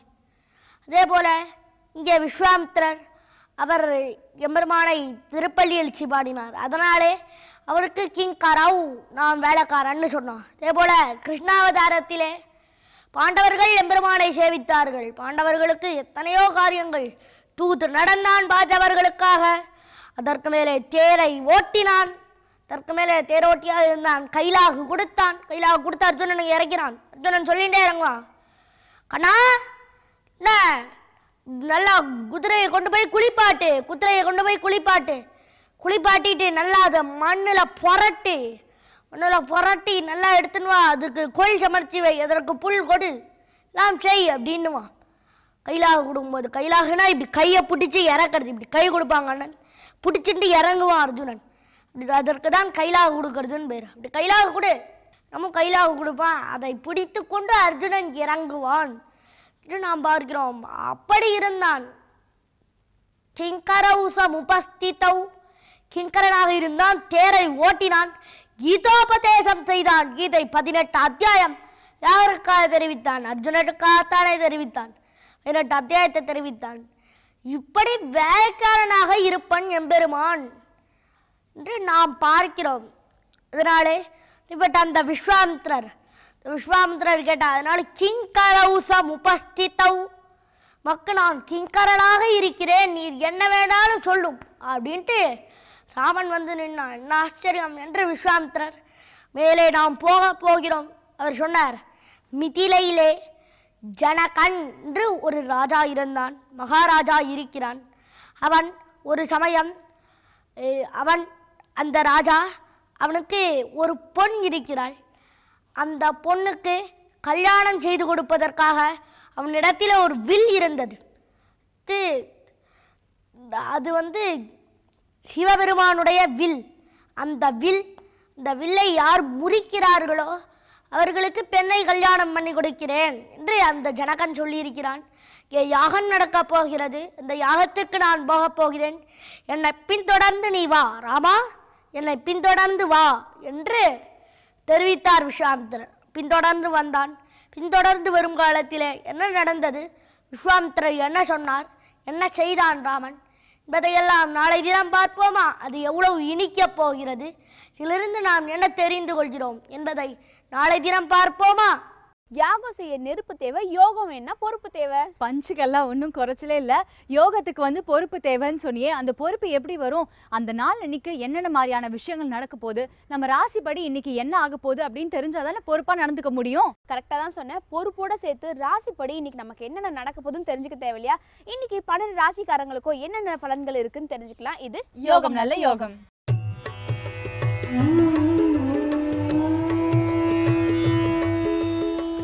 வேந்தர் டிவி நேயர்கள் அனைவருக்கும் இனிய காலை வணக்கம். யோகம் நல்ல யோகம் நிகழ்ச்சியின் மூலியமாக ஒவ்வொரு நாளும் அன்றைய நாளுக்குண்டான தினப்பலன்களை மேஷம் முதல் மீனம் வரை உள்ள ராசிகளுக்கு நாம் பார்த்து கொண்டு வருகின்றோம். இன்றைய நாளான 18/9/2014 ஆண்டு புரட்டாசி 2ஆம் நாள் வியாழக்கிழமை. முதல் ராசியான மேஷத்திற்கு எப்படி இருப்போம் என்பதை பார்ப்போமாக. மேஷ ராசிக்காரர்களுக்கு இன்றைய நாள் பார்த்தீர்கள் என்றால் கிரகங்களின் ஆதிக்கம் மிக வலிமையாக உள்ளதனால் உங்களுக்கு அனைத்து விஷயம், குறிப்பாக அரசாங்கத் துறையில் உள்ளவர்கள், அரசியல் துறையில் உள்ளவர்களுக்கு மிகப்பெரிய அனுகூலமும் யோகமும் கிடைக்கக்கூடிய நாளாக காட்சியளிக்கின்றது. உத்தியோகத்தில் உங்களை மேலதிகாரிகள் மற்றவர்களெல்லாம் பாராட்டக்கூடிய அளவுக்கு உங்கள் செயல் இன்று திடீரென்று வெற்றி செயலாக காணப்படும். எல்லா விஷயத்திலும் ஒரு தன்னம்பிக்கையும் சாத்தியக்கூறும் அபிரிதமான வளர்ச்சிக்கு உண்டான முயற்சியும் காலை முதல் இரவு வரை நாளின் சஞ்சாரம் மிக அற்புதமாக உள்ளதை சரியாக முறையாக பயன்படுத்தி கொள்வது உங்களுடைய புத்திசாலித்தனத்தை பொறுத்தது. இந்த இனிய நாளில் தேவையில்லாத விஷயத்திற்காக மனதை செலுத்துவதோ கேளிக்கை போன்ற விஷயங்களுக்கு முன்னுரிமை கொடுப்பதோ மேஷராசிகர்கள் செய்யக்கூடாது. நல்ல நாள், நல்ல சஞ்சாரங்கள், கிரக சஞ்சாரங்கள் இருக்கின்ற நேரத்தில் ஆக்கப்பூர்வமான பணிகளை செய்து மிகப்பெரிய வெற்றியை பெறுவீர்களாக. அடுத்ததாக நாம் பார்க்கக்கூடிய ராசிக்காரர்கள் ரிஷபராசிக்காரர்கள். ரிஷபராசிக்காரர்களுக்கு ஒரு விஷயத்தில் மிக கவனமாக இருக்க வேண்டும். குடும்பத்தில் சிறிய வாக்குவாதங்கள் கூட இன்றைய நாளை மிகப்பெரிய அளவுக்கு பாதிப்படைய செய்துவிடும். எனவே இந்த ராசியை சார்ந்தவர்களை கல்யாணம் செய்து கொண்டிருந்த துணை அல்லது துணைவியுமாறு கூட வீணாக இன்றைக்கு அவர்களுடன் எந்தவித வாக்குவாதத்தை வைத்து கொள்ளாமல் இருப்பது அவர்களுக்கு நீங்கள் செய்கின்ற மிக நன்மையான ஒரு விஷயம். மற்றபடி பார்த்தீர்கள் என்றால் வெளி வட்டாரத்திலோ இல்லை உத்தியோகத்திலோ தொழிலிலோ மற்ற எல்லாத்து விஷயமும் சிறப்பாக காணப்படுகிறது. அந்த சிறப்பான முயற்சிகள் எல்லாம் பெரிய அளவு வெற்றியும் பெரிய அளவு அனுகூலமும் சந்தோஷமும் ஏற்படும். சிலருக்கு வண்டி வாகனத்தை மாற்றத்துக்கு உண்டான முயற்சிகளை இன்று ஆரம்பித்தீர்கள் என்றால் கண்டிப்பாக பெரிய அளவுக்கு வெகு விரைவில் ஒரு புது வண்டியை நீங்கள் எடுக்க வேண்டும் என்ற எண்ணத்தில் இருந்தால் அதற்குண்டான முயற்சி இன்றைக்கு ஆரம்பிப்பது உங்களுக்கு நிச்சயம் அனுகூலத்தை ஏற்படுத்தி தரும். ரிஷபராசிக்காரர்களுக்கு அடுத்ததாக நாம் பார்க்கக்கூடிய ராசிக்காரர்கள் மிதுன ராசிக்காரர்கள். குடும்பத்தில் உள்ள பெரியோர் பெற்றோரை மற்றும் மிக கவனமாக பார்த்து கொள்வது இன்றைய நாளில் மிக முக்கியம். பெற்றோருடன் சிறிய வாக்குவாதங்கள் கூட பெரிய அளவு மன கஷ்டத்தையும் சங்கடத்தையும் நிச்சயமாக ஏற்பட்டு விடும் என்பதை மிதுன ராசிக்காரர்கள் உணர வேண்டும். மிதுன ராசிக்காரர்களுக்கு பெரிய அளவு அனுகூலங்கள் சந்திரனால் ஏற்பட்டாலும் அதை கெடுப்பதற்கு சோம்பல் என்ற அமைப்பு காணப்படுகிறது. செவ்வாயின் ஆதிக்கம் 6ஆம் இடத்தில் மறைந்து உள்ள செவ்வாயால் 6க்குரியவன் 6ஆம் இடத்தில் இருப்பதும், அதாவது கெட்டவன், அதாவது கெட்ட ஸ்தானத்துக்கு அதிபதியான செவ்வாய் கெட்டவன் கெட்ட இடத்தில் இருப்பதும் மிகப்பெரிய யோகம் என்பதனால் உங்களுடைய தைரியமும் தன்னம்பிக்கையும் மிதுன ராசிக்காரர்களுக்கு பெரிய அளவு வெற்றிகளையும், பழைய கடன்களை எல்லாம் நீங்கள் பைசல் செய்வதற்கு உண்டான முயற்சிகளில் ஈடுபட்டீர்கள் என்றால் அதை நாளைக்கு துவங்குவது முதல் இன்றையிலிருந்தே துவங்குவதே உங்களுக்கு நிம்மதியும் சந்தோஷத்தையும் எதிர்காலத்தில் பெரிய அளவுக்கு ஏற்படுத்தி தரும் என்பதை கவனத்தில் கொள்க. அடுத்ததாக நாம் பார்க்கக்கூடிய ராசிக்காரர்கள் கடகராசிக்காரர்கள். கடகராசிக்காரர்களுக்கு ஒரு விஷயம் மிக சந்தோஷத்தை ஏற்படுத்தி தரும். 3ஆம் இடத்தில் சூரியன் இருப்பது மிகப்பெரிய பலம் என்பதை ஜோதிட சாஸ்திரம் கூறுகிறது என்பதனால் புரட்டாசியில் உங்களுக்கு இந்த புரட்டாசி 2ஆம் நாளில் உங்களுடைய தைரியம் தன்னம்பிக்கை எழுச்சி பெறும். எதிர்பார்க்காத இடத்திலிருந்து நல்ல செய்திகள் வருவதுடன் பண வரவு ஏற்படும். அந்த பண வரவு வந்தாவே கடகராசிக்காரர்களுக்கு பெரிய அளவு சந்தோஷம் ஏற்பட்டுவிடும். ஏனென்றால் அவர்கள் எது இருக்கிறதோ இல்லையோ பணம் சிறிது இருந்தாலே அவர்கள் மிக அற்புதமான சந்தோஷமாக இருப்பார்கள். மற்றவர்களையும் சந்தோஷமாக வைத்துக் கொள்வார்கள். பணம் குறைய குறைய குறைய எந்த பிரச்சனையும் இல்லாமல் அவர்களுக்கு இல்லாமல் இருந்தாலும் அவர்களுக்கு தைரியம் குறைய ஆரம்பித்துவிடும். எனவே பணம் வருவதை சரியாக முறையாக சேமித்து வைத்துக் கொள்வதற்கு உண்டான முயற்சிகளில் கடகராசிக்காரர்கள் ஈடுபட வேண்டும். அடுத்ததாக நாம் பார்க்கக்கூடிய ராசிக்காரர்கள் சிம்ம ராசிக்காரர்கள். இந்த சிம்ம ராசிக்காரர்களுக்கு ஒரு விஷயத்தில் மிக கவனம். என்னவென்றால் 2ஆம் பாவத்தில் எல்லா கிரகமும் இருப்பதும் புதனானவன் 2ஆம் பாகத்தில் வக்கரத்தில் இருப்பதும் வார்த்தைகளில் மட்டும் நிதானத்துடன் இருந்தால் மற்ற விஷயங்களெல்லாம் அனுகூலத்தை ஏற்படுத்தி தரும். தொலைதூர பயணங்களுக்கு முன்னுரிமை கொடுப்பதும் அதை ஏற்றுக்கொள்வதும் மிக உசத்தமான செயல். வழக்கு போன்ற விஷயங்களில் இருப்பவர்கள் மட்டும் பிறரை நம்பி அப்படியே விட்டுவிடாமல் சிறிது கவனத்துடன் அதை கையாள்வதும் அந்த வழக்கை நீங்கள் சரியாக அதை ஃபாலோ செய்வதும் மிக முக்கியம் என்பதை நினைவில் வைத்துக் கொள்ளுங்கள். எனவே சிம்மராசிக்காரர்கள் சண்டை சச்சரவுகளில் மட்டும் ஈடுபடாமல் இருந்தால் மற்றவெல்லாம் அனுகூலத்தையும் ஏற்றத்தையும் ஏற்படுத்தி தரும். அடுத்ததாக நாம் பார்க்கக்கூடிய ராசிக்காரர்கள் கன்னியா ராசிக்காரர்கள். கன்னியா ராசிக்காரர்களுக்கு ஒரு விஷயத்தில் மிக கவனமாக இருக்க வேண்டும். குற்ற செயலில் ஈடுபடுவர்கள் இல்லை குற்றத்தையே தன்னுடைய தொழிலாக கொண்டிருப்பவர்கள், இவர்களுக்கு சட்டத்துக்கு புறம்பான விஷயங்கள் மட்டும்தான் தெரியும் என்பவர்களுடைய நட்போ அல்லது அவர்களுடைய நிழல் கூட உங்களை பெரிய அளவு பாதிப்பை ஏற்பட்டுவிடும் என்பதை நினைவில் வைத்துக் கொள்ளுங்கள். அரசாங்க விரோதம் வேண்டாம். அரசுக்கு எதிரான ஒரு காரியங்களில் ஈடுபடாமல் இருப்பதும் தான் உண்டு தன் வேலை உண்டு என்று இருப்பதற்குண்டான முயற்சிகளில் இருந்தீர்கள் என்றால் நல்ல அற்புதமான நாளாக இன்றைய நாள் மாறும். அதே சமயம் உணர்ச்சி வசப்படுவதோ வார்த்தைகளை கோபப்படுவதோ மற்றவர்கள் சொல்லக்கூடிய நல்ல விஷயங்களை கூட உங்களுக்கு கசப்பாக மாறி அவர்களிடத்தில் வன்மம் கொள்வதோ அவர்களை எதிர்த்து பேசுவதோ கூடவே கூடாது என்பதை கன்னியா ராசிக்காரர்கள் உணர வேண்டும். அடுத்ததாக நாம் பார்க்கக்கூடிய ராசிக்காரர்கள் துலா ராசிக்காரர்கள். துலா ராசிக்காரர்களுக்கு சுபவிரய பிராப்தம் ஏற்படுவதனால், அதாவது வீடுக்கோ அல்லது உங்களுக்கு தனிப்பட்ட வாழ்க்கைக்கோ ஏதேனும் ஒரு தேவைகள் காணப்பட்டால் அந்த தேவைகளுக்கு உண்டான முயற்சிகளில் ஈடுபட்டீர்கள் என்றால் அதற்குண்டான செலவுக்கு உண்டான பணம் நிச்சயமாக வரும். மனதில் சந்தோஷம் ஏற்படும். அதே சமயம் நாளைக்கு என்ன நடக்குமோ என்று குழப்பிக்கொண்டு உங்களையும் குழப்பி பிறரையும் குழப்புவது போன்ற விஷயங்களில் மட்டும் ஈடுபடாமல் இருங்கள். இன்று எது நடக்கிறதோ அதில் சந்தோஷமாக இருங்கள். இன்றைய நாளை சந்தோஷமாக கழிக்க பாருங்கள். நாளைக்கு எப்பேற்பட்ட பிரச்சனை வந்தாலும் நீங்கள் வணங்குகிற தெய்வம் உங்களை காப்பாற்றும் என்ற நம்பிக்கையில் அதை சுலபமாக முடித்து கொள்ளலாம் என்ற நம்பிக்கையில் சந்தோஷமாக இன்றையிலிருந்து இருப்பதற்குண்டான முயற்சியில் துலா ராசிக்காரர்கள் இருக்க வேண்டும். அடுத்ததாக பார்க்கக்கூடிய ராசிக்காரர்கள் விருச்சிக ராசிக்காரர்கள். விருச்சிக ராசிக்காரர்கள் இன்றைய நாள் முழுவதுமாகவே சந்திரன் மிதுனத்தில் இருப்பதை கவனத்தில் கொள்ள வேண்டும். மிதுனம் என்பது உங்கள் ராசியுடைய 8ஆம் வீடு என்பதனால் சந்திராஷ்டிரம் ராசி தான் உங்களுக்கு நடக்கிறது என்பதை இன்று நினைவில் வைத்துக் கொள்ளுங்கள். இந்த காலகட்டத்தில் தேவையில்லாத வாக்குவாதங்களோ உணர்ச்சி வசப்படுவதோ உத்தியோகத்தில் பிறரை பற்றி குறை கூறுவதோ இல்லை பிறர் உங்களிடம் வந்து யாரை பற்றி குறை கூறுவதை நீங்கள் ஆமோதிப்பதோ பெரும் பிரச்சனையை ஏற்படுத்திவிடும். குறிப்பாக மதிக்கெட்டு உள்ளதனால் வண்டி வாகனத்தில் அவசர கணம் கூடவே கூடாது. எந்த ஒரு கையெழுத்திடுவதற்கு முன்பாக இது அவசியமா என்பதை ஆராய்ந்து கையெழுத்திடுவது விருச்சிக ராசிக்காரர்களுக்கு பல விதத்தில் ஏற்றத்தையும் நன்மையும் நிச்சயம் ஏற்படுத்தி தரும் என்பதை நினைவில் வைத்துக் கொள்ளுங்கள். அடுத்ததாக நான் பார்க்கக்கூடிய ராசிக்காரர்கள் தனுசு ராசிக்காரர்கள். தனுசு ராசிக்காரர்களுக்கு ஒரு விஷயத்தில் கவனம். துணையின் அல்லது துணைவியின் தேக ஆரோக்கியம் மிக மிக கவனம். அவர்களுக்கு ஒவ்வாமையால் ஏற்படக்கூடிய தேக ஆரோக்கிய குறைபாடுகள் உங்கள் மன சங்கடத்தை ஏற்படுத்தலாம். மற்றபடி வெளிவட்டாரம் தொழில் உத்தியோகம் வியாபாரம் அபிவிருத்தி பயணங்கள் எல்லாம் இனிமையான சூழ்நிலையை கொண்டு செல்லும் என்பதை தனுசு ராசிக்காரர்கள் உணர வேண்டும்.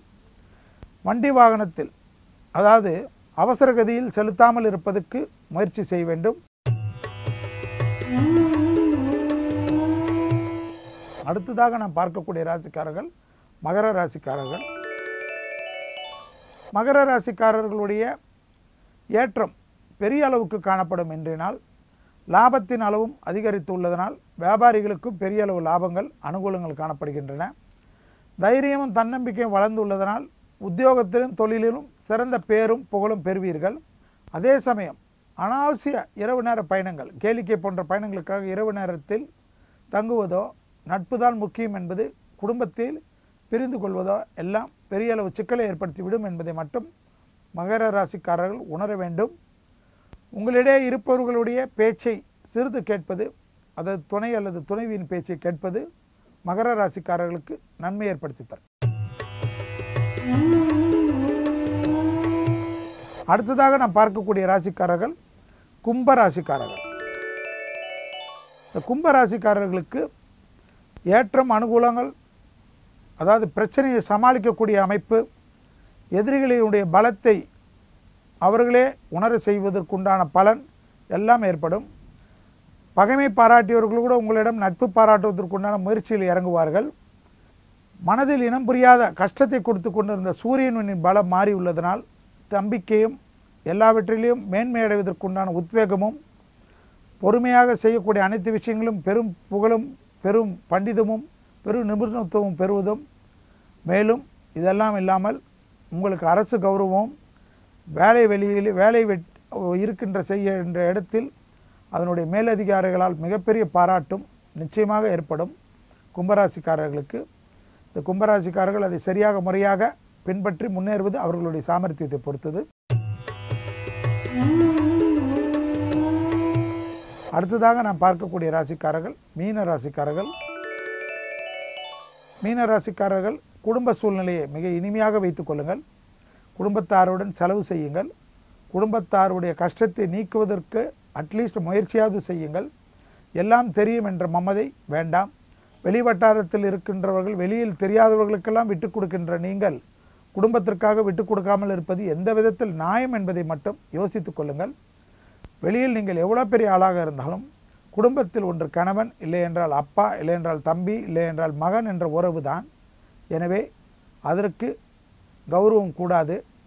எனவே வெளி உலகத்தில் வெளிவட்டாரத்தில் உத்தியோகத்திலெல்லாம் உங்களை எல்லாரும் ஆராதித்தாலும் குடும்பத்தில் உள்ளவர்கள் அதை செய்ய வேண்டிய நிர்பந்தம் இல்லை என்பதை நீங்கள் நினைவில் வைத்துக் கொள்ள வேண்டும். எனவே மீனராசிக்காரர்கள் இன்முகத்துடன் குடும்ப விஷயத்தில் காணப்பட்டீர்கள் என்றாலே உங்களுக்கு இன்றைய நாள் மிக ஆச்சரியமான நாளாக மாறும் என்பதை நினைவில் வைத்துக் கொள்ளுங்கள். மீண்டும் நாளை யோகம் நல்ல யோகம் நிகழ்ச்சி மூலமாக உங்களை அனைவரும் சந்திக்கின்றேன். நன்றி. கிருபா, ஒரு காரியத்தை செஞ்சு முடிக்கிறதுக்கு மனசுல மட்டும் தெம்பு இருந்தா போதாது, கண்டிப்பா உடம்புலயும் தெம்பு வேணும். சரி, அப்போ உடம்புல தெம்பு வேணும்னா நம்ம என்ன பண்ணணும்? உடம்புல டக்குன்னு தெம்பு வேணும்னா எல்லாரும் மாத்திரை போட்டுப்பாங்க. ஆனா காலம் ஃபுல்லா நம்ம தெம்பான வாழ்க்கை வாழணும்னா நம்ம உணவு முறையை தான் மாத்தி ஆகணும். உணவு முறையை மாத்தணுமா? என்ன சொல்ல வர நீ? இப்போ நம்ம வீட்டுல இருக்க சின்ன சின்ன பொருட்கள், அதாவது மல்லிகை பொருட்கள் இருக்குல்ல, அதை நம்ம மருந்தா பயன்படுத்தினாலே போதும், காலம் ஃபுல்லா தெம்பா வாழலாம். சரி, இதெல்லாம் யார்கிட்ட போய் கேட்டு தெரிஞ்சுக்கிறது? இதெல்லாம் கேட்டு தெரிஞ்சுக்கிறதுக்கு தான் நம்ம கிட்ட எப்பயுமே ஒரு சூப்பரான ஆள் இருக்காங்களே. ஓ, நீ மருந்து பாட்டிய சொல்றியா? சரி, ஓகே. இன்னைக்கு நம்மளோட மெடிசன் கிரானி என்னென்னலாம் டிப்ஸ் கொடுக்குறாங்கன்னு பார்க்கலாம். இது மருந்து பாட்டி.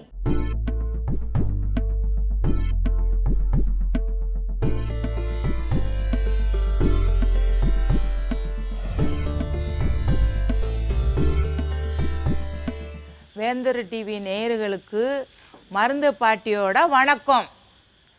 கொல்லி மலை காட்டுக்குள்ள கூடையோடு போற புள்ள, கொல்லி மலை காட்டுக்குள்ள கூடையோடு போற புள்ள, தன்னோ தனியா வந்து மாமங்கிட்ட மாட்டிக்கிட்ட, தன்னோ தனியா வந்து மாமங்கிட்ட மாட்டிக்கிட்ட.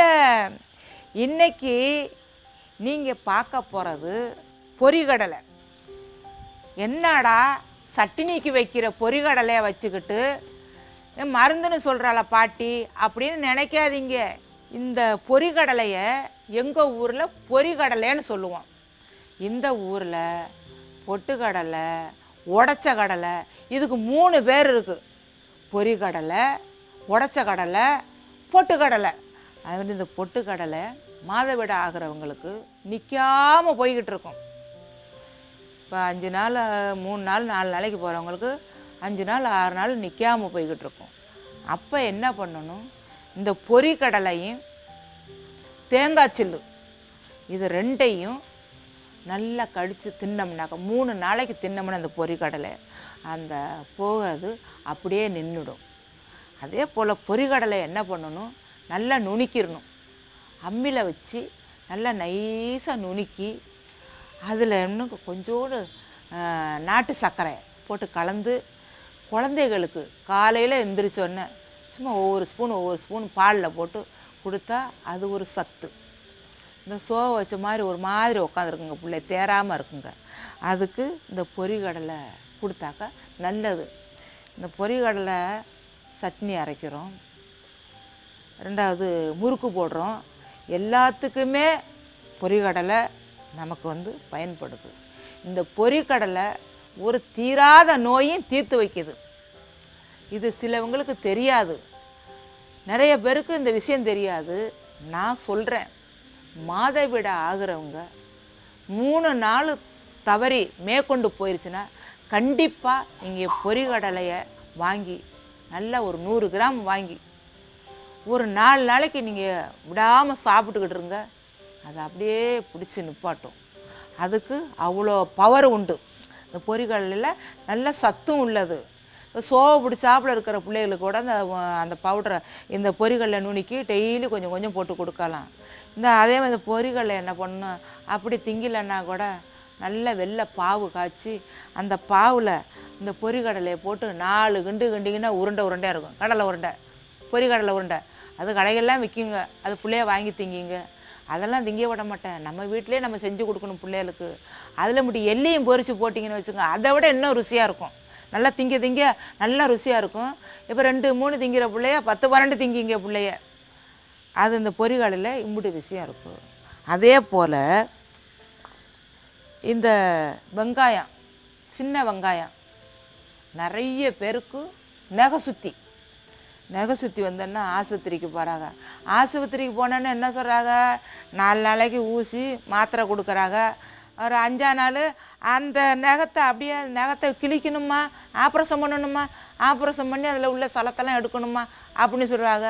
ஐயோ, இது எதுக்குங்க அந்த வெம்பு? இந்த என்ன பண்ணுறோம், இந்த வெங்காயத்தையும் இந்த உப்பு, இது வந்து கல் உப்பு, வெங்காயம், கல் உப்பு, கொஞ்சம் சுடு சோறு, இது 3ஐயும் நல்லா அம்மியில் வச்சு அரைக்கிறோம்.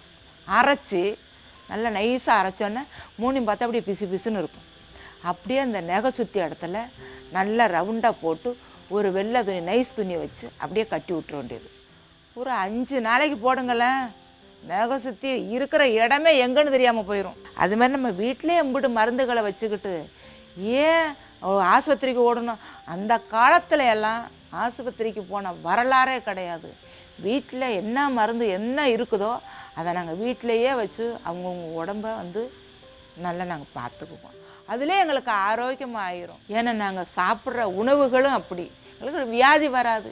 இப்போ என்ன வியாதி வருது, என்ன வருது, எப்படி படுத்து கிடக்குறாங்க, 4 நாள் கழிச்சோன்னா வாதங்கிறாங்க, பித்தங்கிறாங்க, தலைவலிங்கிறாங்க, கண்ணு போச்சுங்கிறாங்க, காது போச்சுங்கிறாங்க, என்னென்ன நோயோ இப்போ வந்துக்கிட்டு இருக்கு. அதனால் வருவதுக்கு முன்னாடி நம்மளை நம்ம காப்பாற்றி கொள்ளணும். அதனால் பின்னாடி வரதை முன்னாடியே யோசிக்கணும். நான் எப்போவுமே அப்படி தாங்க, பின்னாடி என்ன நடக்குமோ அது முன்னாடியே யோசிச்சிருப்பேன். யோசித்து அதுக்கு ஒரு முடிவு எடுத்துருவேன். ஆஹா, நாளைக்கு தான் நடக்க போகுது, அதுக்கு முன்னாடியே நம்ம எச்சரிக்கையாக இருக்கணும் அப்படின்னு நானே நினச்சிருவேன். அதுபோல் இன்றைக்கி நீங்கள் நகை சுத்தியை பற்றி நல்ல ஒரு கருத்து சொன்னேன். அதே வரைக்கும் மாதவிட ஆகிறவங்களுக்கு பொரிகடலையை பற்றி ஒரு நல்ல விஷயம் சொன்னேன். இதை நீங்கள் நல்ல மனசில் அதை நீங்கள் வந்து அப்படியே பதியணும். இது இப்போ நிறைய பேருக்கு, எங்கள் வீடு பக்கத்தில் கூட ஒருத்தருக்கு நேற்று சொல்லிட்டு வந்தேன். அவருக்கு நகை சுற்றி வந்து கை நகை அப்படியே இவ்வளோ பெருசு வீங்கி போய் தலன்னு இருக்குது. அரைச்சி கொடுத்துட்டு வந்தேன், இதை போட்டுங்க அப்படின்ட்டு. இன்றைக்கி போய் பார்க்கணும் அவங்கள. அது மாதிரிக்கு டெய்லி ஒவ்வொரு நாட்டு வைத்தியத்தில் டெய்லி ஒன்று மாற்றி சொல்லிகிட்ருப்பேன். எல்லோரும் அதை வந்து கவனமாக கேட்டுக்கொள்ளுங்க. நன்றி, வணக்கம். கீர்த்தி, குண்டா இருக்கிறது எவ்வளவு கஷ்டமான விஷயம் தெரியுமா? ஏன் கிருபா, மூச்சு வாங்குமா நடக்கும்போது? அதெல்லாம் ஒண்ணும் கிடையாது. நம்ம ட்ரெஸ் வாங்கலாம்னு ஆசாசியா ஒரு கடைக்கு போவோம். அப்போன்னு பார்த்து நல்லா இருக்கிற ட்ரெஸ்ல எல்லாம் சைஸ் இருக்காது, சைஸ் இருக்கிற ட்ரெஸ் எல்லாம் நல்லா இருக்காது. அப்படியே ரெண்டுமே சேர்ந்து இருந்தாலும் அது எங்களுக்கு பிடிச்ச மாதிரி இருக்காது. ஒட்டுமொத்த குண்டா இருக்கவங்களோட மன பிரதிபலிப்பு நான் உன் மூலியமா தெரிஞ்சுக்கிறேன் கிருபா. கலங்காத கலங்காத, நீங்க எல்லாம் ஒல்லி ஆகணுன்றதுக்காக தான் புத்தம் புது காலையில இப்படி ஒரு செக்மெண்ட் வச்சிருக்கோம். இது உடலின் மொழி.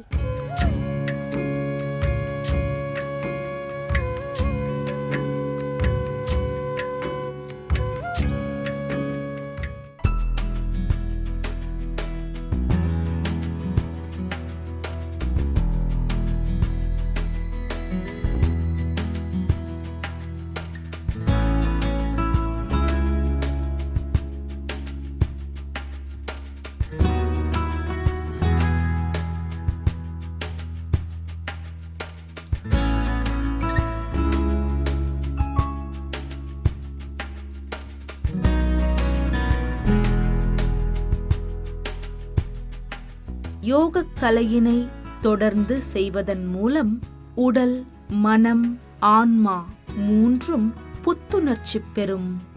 அப்படி நமக்கு புத்துணர்ச்சியை அளிக்கக்கூடிய யோகாசனங்களில் இன்று நாம் காணவிருப்பது மார்ஜரியாசனம். மார்ஜரியாசனம் செய்வதற்கான விதிமுறைகள்: மூட்டு வலி உள்ளவர்கள் மெதுவாக செய்ய வேண்டும். கீழ் முதுகு வலி உள்ளவர்கள் நிதானமாக செய்ய வேண்டும். கால்கள் சேர்ந்தவாறு இருக்க, கைகளை பக்கவாட்டில் வைத்து நிமிர்ந்திருக்க வேண்டும். பின்பு முழங்காலிட்டு அமர்வது போல வஜ்ராசன நிலைக்கு செல்ல வேண்டும்.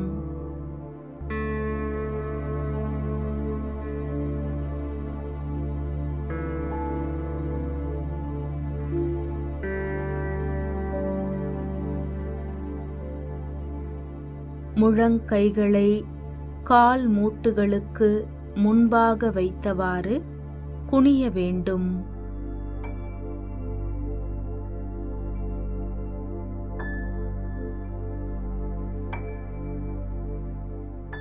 இடது முழங்கையை முன்பாக வைத்து அதே நேர்கோட்டில் வலது கையும் இருக்குமாறு நகர்த்த வேண்டும்.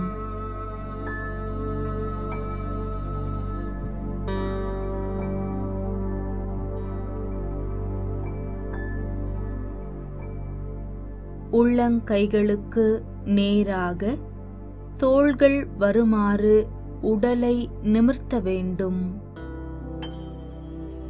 தலை கீழ்நோக்கி இருக்க வேண்டும்.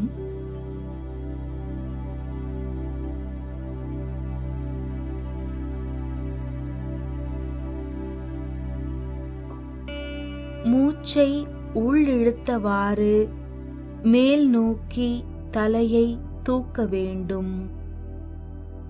அதன் பின் மூச்சை வெளியே தள்ளியவாறு தலையை குனிய வேண்டும். இதை செய்யும்போது முதுகு மற்றும் இடுப்பு பகுதியில் கவனம் இருக்க வேண்டியது அவசியம்.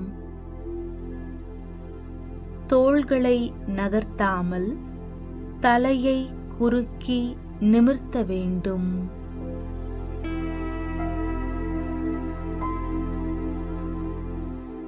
தொடர்ந்து இதனை செய்யும்போது வயிற்றுப் பகுதியில் இருக்கும் தசைகள் இறுக்கமாகும்.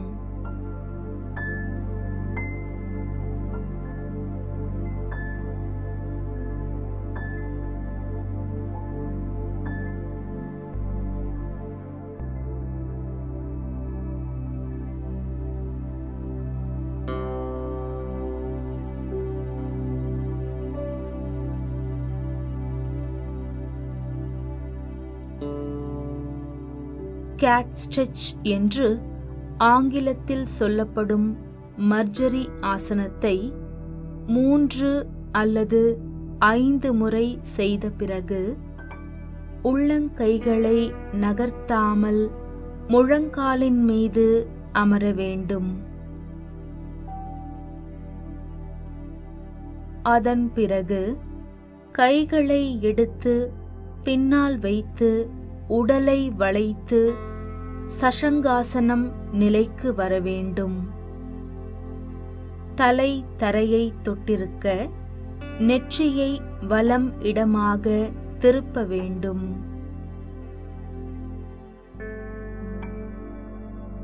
அதன் பின்பு மீண்டும் வஜ்ராசன நிலைக்கு வர வேண்டும். முதலில் இடது காலை முன்னே நீட்டி, பின்பு வலது காலை நீட்டி, கைகளை பின்னால் வைத்து இரு கால்களையும் அகற்றி வைத்து அமைதி நிலைக்கு செல்ல வேண்டும்.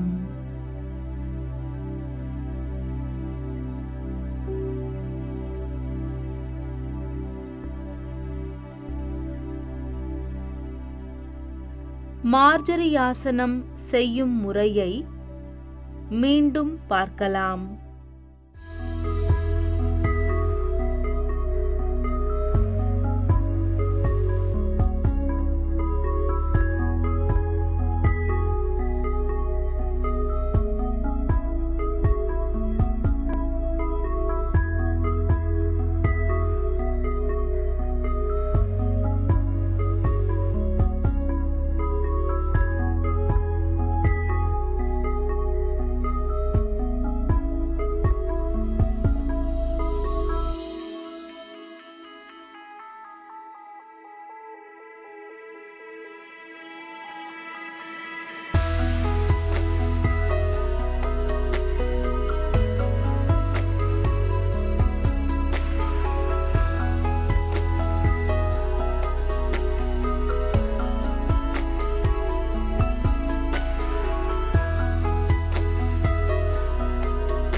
மார்ஜரியாசனம் செய்வதினால் ஏற்படும் நன்மைகள்.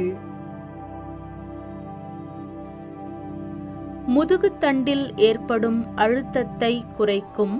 வயிறு, நெஞ்சு, கழுத்துப் பகுதி மற்றும் முதுகுப்புறத்தில் உள்ள தசைகள் அனைத்தும் ஒருங்கிணைந்து செயல்படும். முதுகின் வளையும் தன்மை அதிகமாகும். ஒரு கேங்ல பொதுவா ஒரு பையனோ பொண்ணு பளிச்சுன்னு ட்ரெஸ் பண்ணிருந்தாலே போதும், உன் மனசுல என்ன ஃபிலிம் ஸ்டார்னு நினைப்பான்னு கேட்பாங்க. அது என்ன பளிச்சுன்னு ட்ரெஸ் பண்ணிருந்தா மட்டும் ஃபிலிம் ஸ்டார் ஆயிட முடியுமா? அது எல்லாத்துக்கும் கடுமையான ஹார்ட் ஒர்க்கும் டேலண்ட்டும் தேவைமா? கரெக்டா தான் சொல்ற. அது மாதிரி அவங்க கடின உழைப்பால தானே நம்ம மனசுல எல்லாம் ஸ்டார்ன்ற ரேஞ்சுக்கு வந்திருக்காங்க. அப்படிப்பட்ட ஒரு ஸ்டார் இப்போ நம்ம கூட இருக்காங்க. அவங்க லைஃப்ல நடந்த நிறைய சுவாரஸ்யமான விஷயங்களை ஷேர் பண்ணிக்க போறாங்க. இது நட்சத்திர விடியல்.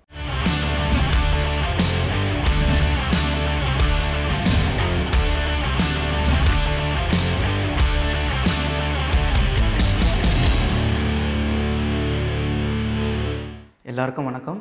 நான் தான் உங்கள் பிருத்வி பேசுகிறேன். நட்சத்திர விடியல் இந்த ப்ரோக்ராம் மூலிமா உங்களெல்லாம் சந்திக்கிறது ரொம்ப சந்தோஷமாக இருக்குது.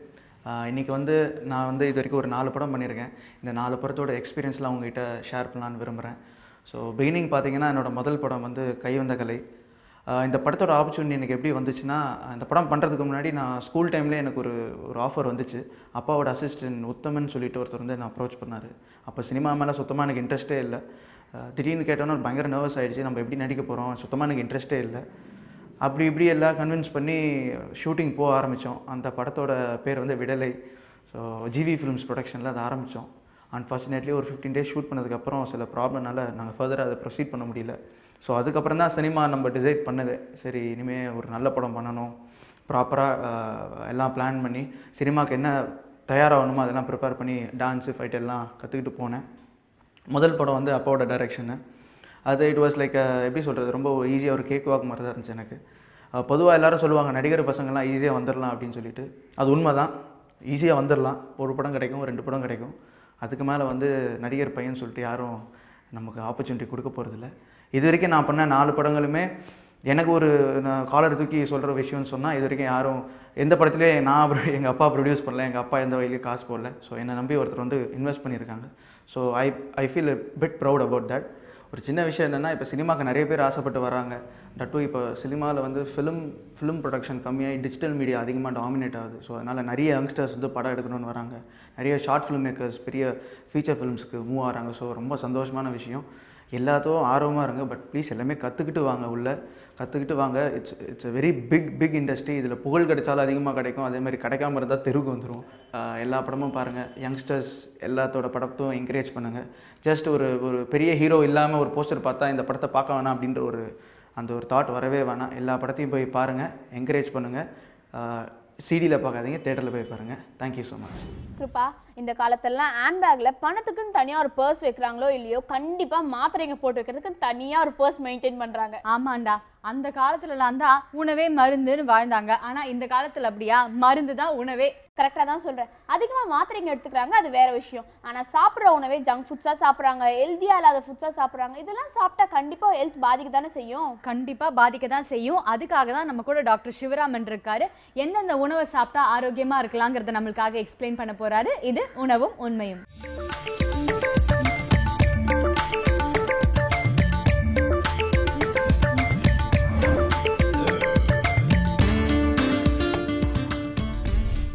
வேந்தர் டிவி நேயர்களுக்கு காலை வணக்கம். தொடர்ந்து இந்த உணவும் உண்மையும் நிகழ்ச்சியில் ஒவ்வொரு உணவுடைய ரொம்ப முக்கியத்துவம் என்ன, எந்த நோய்கள் வராமல் எப்படி உணவை சாப்பிட வேண்டும்லாம் நம்ம பார்த்துட்டு வரோம். அந்த வரிசையில் பெண்களுக்கு இன்றைக்கு மிக அதிக அளவில் வரக்கூடிய சினைப்பை நீர்க்கட்டிகள், ஆங்கிலத்தில் வந்து பாலிசிஸ்டிக் ஓவேரியன் டிசீஸ் அப்படின்னு சொல்லுவாங்க. இன்றைக்கு மிக அதிகமாக குறிப்பாக இளம் பெண்களை தாக்கக்கூடிய இந்த நோயை பற்றி நாம் இந்த நிகழ்ச்சியில் தொடர்ந்து பார்க்க போகிறோம்.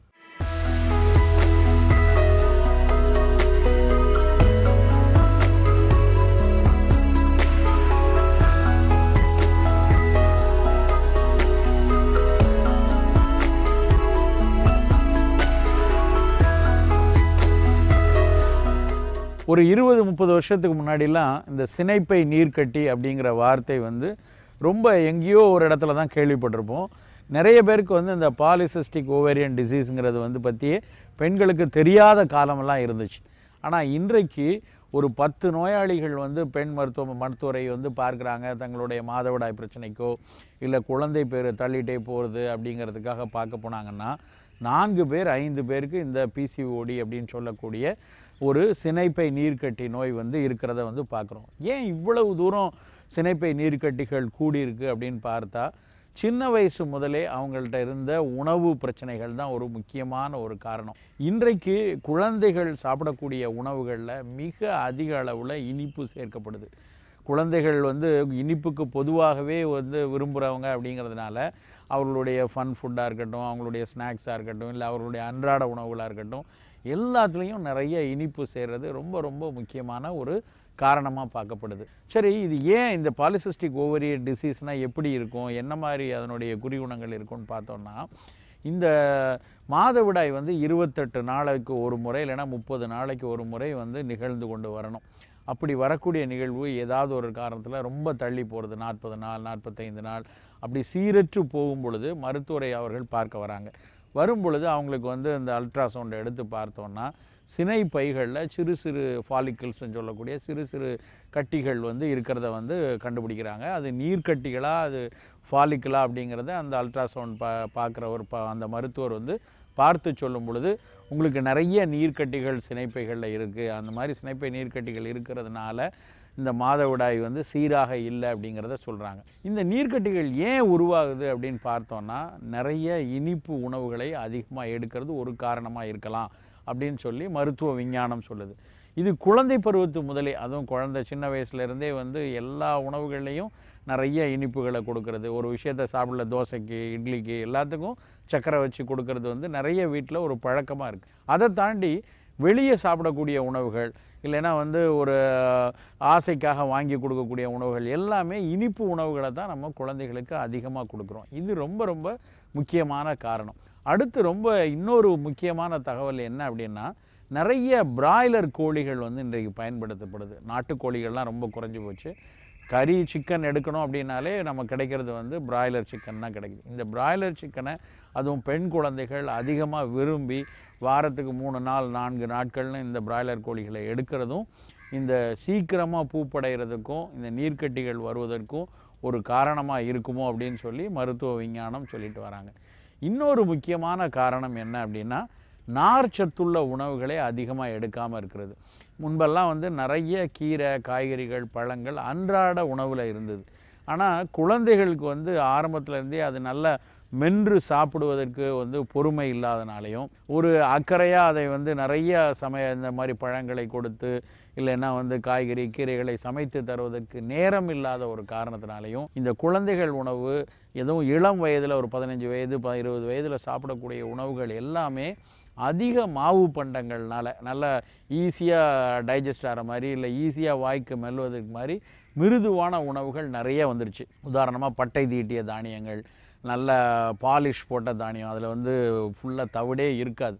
அந்த மாதிரி தானியம் தான், அது மாதிரி அரிசி கோதுமை தான் நம்ம வந்து சப்பாத்தி போட்டாலும் சரி இல்லை சாதம் சாப்பிட்டாலும் சரி இந்த மாதிரி தானியங்களை தான் நிறைய பயன்படுத்துகிறோம். இந்த உணவுகள் அதிகமாக எடுக்கிறதுனால இயல்பாகவே நார்த்தன்மை உள்ள உணவுகளை எடுக்காத ஒரு சூழல் வருது. இதுவும் வந்து இந்த பாலிசிஸ்டிக் ஓவரி அதிகமாக வருவதற்கான முக்கியமான காரணம். இது எல்லாத்த விட இன்னொரு மிக முக்கியமான காரணம் என்னென்னா, குறிப்பாக ஓடி ஆடி விளையாடக்கூடிய குழந்தைகள் குறைந்து போயிட்டாங்க. எந்த குழந்தை எடுத்தாலும் இப்போ என்ன விளையாடுது நீங்கள் பாருங்கள். பெரும்பாலும் வீட்டில் வந்து வீடியோ கேம்ஸு இல்லைன்னா ஐபேட் ஆப்ஸு ஏதோ ஒரு வீட்டுக்குள்ளேயே உள் விளையாட்டுகளுக்கு தான் அதிகம் ஆர்வம் செலுத்துது. நல்ல வேர்த்து விறுவிறுத்து ஓடி ஆடுற குழந்தைகள் குறைவு. அதுவும் குறிப்பாக பெண் குழந்தைகள் ஒரு வயதுக்கு அப்புறம் பெரும்பாலும் வீட்டுக்குள்ளே அதிகமாக விளையாடுறது தான் ஒரு பழக்கமாக வச்சுருக்காங்க.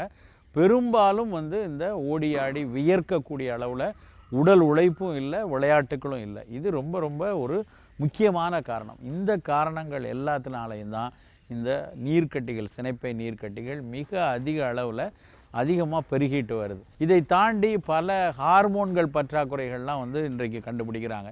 தைராய்டு குறைவு, ஃபாலிக்கல் ஸ்டிமுலேஷன் சரியாக இல்லை, இப்படி சில நோய் நிலைகள்லையும் வந்து இந்த மாதிரி பாலிசிஸ்டிக் ஓவரியன் டிசீஸ் அதிகம் வர்றதை வந்து கணிக்கிறாங்க. ஸோ எப்படி இருந்தாலும் என்ன காரணத்தினால் இந்த பாலிசிஸ்டிக்கிற சினைப்பை நீர்க்கட்டிகள் வந்தாலும் அதை சரி செய்கிறதுக்கு உணவு வந்து மிக மிக முக்கியமான ஒரு விஷயம். உணவில் அக்கறைப்படாமல் உணவை சரியாக சீர் செஞ்சு எந்த மாதிரி உணவுகளை எடுத்துக்கொள்ள வேண்டுங்கிறது தெரியாமல் இந்த பாலிசிஸ்டிக் ஓவரியை வந்து முழுமையாக சரிப்படுத்த முடியாது. அப்படி பார்க்கும் பொழுது முதல்ல நம்ம செய்ய வேண்டியது என்னென்னா, இந்த தவிடு உள்ள நல்ல அந்த ஹோல் பிரான் அப்படின்னு சொல்லுவாங்க, அதனுடைய தவிடு உள்ள முழுமையாக பட்டை தீட்டப்படாத கைக்குத்தல் அரிசி, தவிட்டோடு உள்ள கோதுமை, இந்த தானியங்களை தான் அன்றாடம் பயன்படுத்தணும். அடுத்து நிறைய நார் தன்மை உள்ள உணவுகள் தினசரி உணவில் இருக்கணும். குறிப்பாக கீரைகளை வந்து சின்ன பிள்ளையிலேருந்தே நம்ம வந்து கீரை சாதத்தை கொடுக்கறத வந்து ஒரு பழக்கமாக வச்சுக்கலாம். ஏன்னா கீரையில் வந்து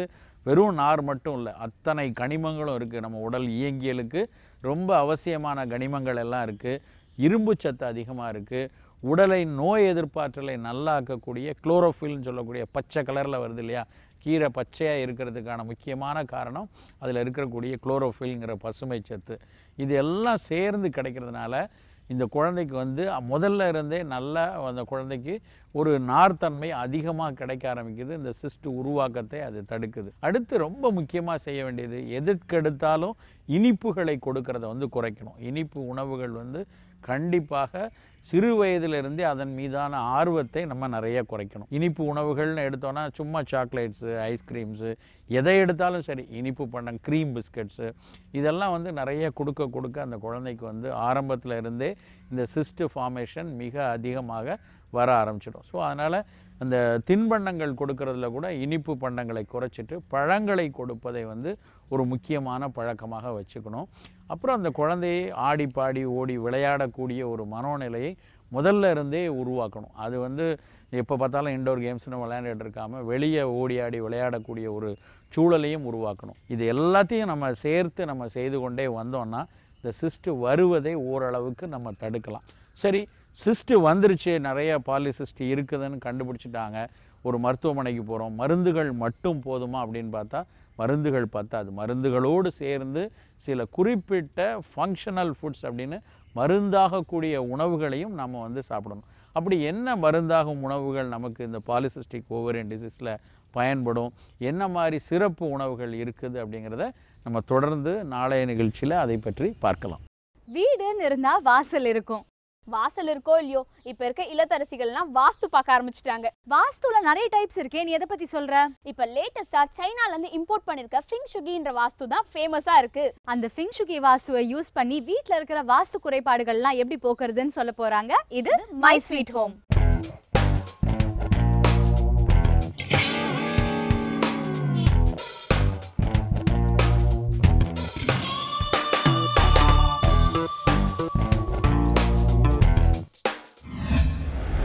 வேந்தர் டிவி நேயர்களுக்கு வணக்கம். மை ஸ்வீட் ஹோம் செக்மெண்ட்ல வாரம் ஃபெங் ஷுய் பத்தின புது விஷயங்களை பார்த்துட்டு இருக்கோம்.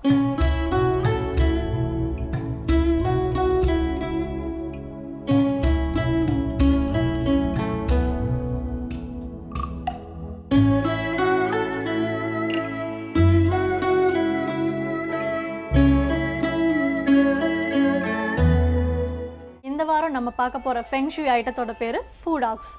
இதுதாங்க அந்த ஃபூடாக்ஸ். இந்த ஃபூடாக்ஸ் எப்படின்னா எப்போவுமே பேரா தான் கிடைக்கும். நம்ம பேரா வாங்கி வீட்டில் வைக்கிறப்பையும் பேரா தான் வைக்கணும். இதுக்கு ஃபூடாக்ஸ் அதுக்குன்னு எப்படி பேர் வந்துச்சுன்னு யோசிக்கிறீங்களா? டாக் அப்படின்னாலே நமக்கு வந்து ஒரு பெட் அனிமல் மாதிரியும் அது மேலே நம்ம ரொம்ப அஃபெக்ஷன் காட்டுற மாதிரியும் இருப்போம். அதே மாதிரி தான் இந்த ஃபூடாக்ஸும் நம்ம வீட்டில் இருக்குன்னு சொல்கிறாங்க. எப்படின்னு கேட்டால் நம்மளோட பெட் அனிமல் வீட்டுக்கு யாராவது மூணாவது மனுஷங்க வந்தால் எப்படி நமக்கு இண்டிகேட் பண்ணுதோ அதே மாதிரி தான் இந்த ஃபூடாக்ஸும் இருக்குன்னு சொல்கிறாங்க. இதில் ஒயிட் கலர் பால் வச்சுருக்கிறது மேல் ஃபூடாக். அதாவது இந்த பால் வந்து எதை ரெப்ரசன்ட் பண்ணுது அப்படின்னா கமாண்டையும் அத்தாரிட்டி பவரையும் ரெப்ரசன்ட் பண்ணுது. ஒரு ஆணுக்கு வந்து இதெல்லாம் எவ்வளோ தேவையோ அதே மாதிரி தான் இந்த ஃபூடாக்லையும் அதை ரெப்ரசன்ட் பண்ணி இதை வந்து வடிவமைச்சிருக்காங்க. இந்த ஃபீமேல் ஃபூடாக் எப்படி இருக்கும் அப்படின்னா இந்த இடத்துல இதுக்கான குட்டி ஒன்று இருக்குது, குட்டி ஃபூடாக் ஒன்று இருக்குது. ஸோ இந்த மாதிரி குட்டி வச்சுருந்தா இது வந்து ஃபீமேல் ஃபூடாக். இது மட்டும் இல்லாமல் இது ரெண்டையும் ஜோடியாக வைக்கிறப்போ வீட்டில் வர நெகட்டிவ் எனர்ஜி எல்லாத்தையுமே வந்து இது கட் பண்ணி அமுச்சிரும்னு சொல்கிறாங்க.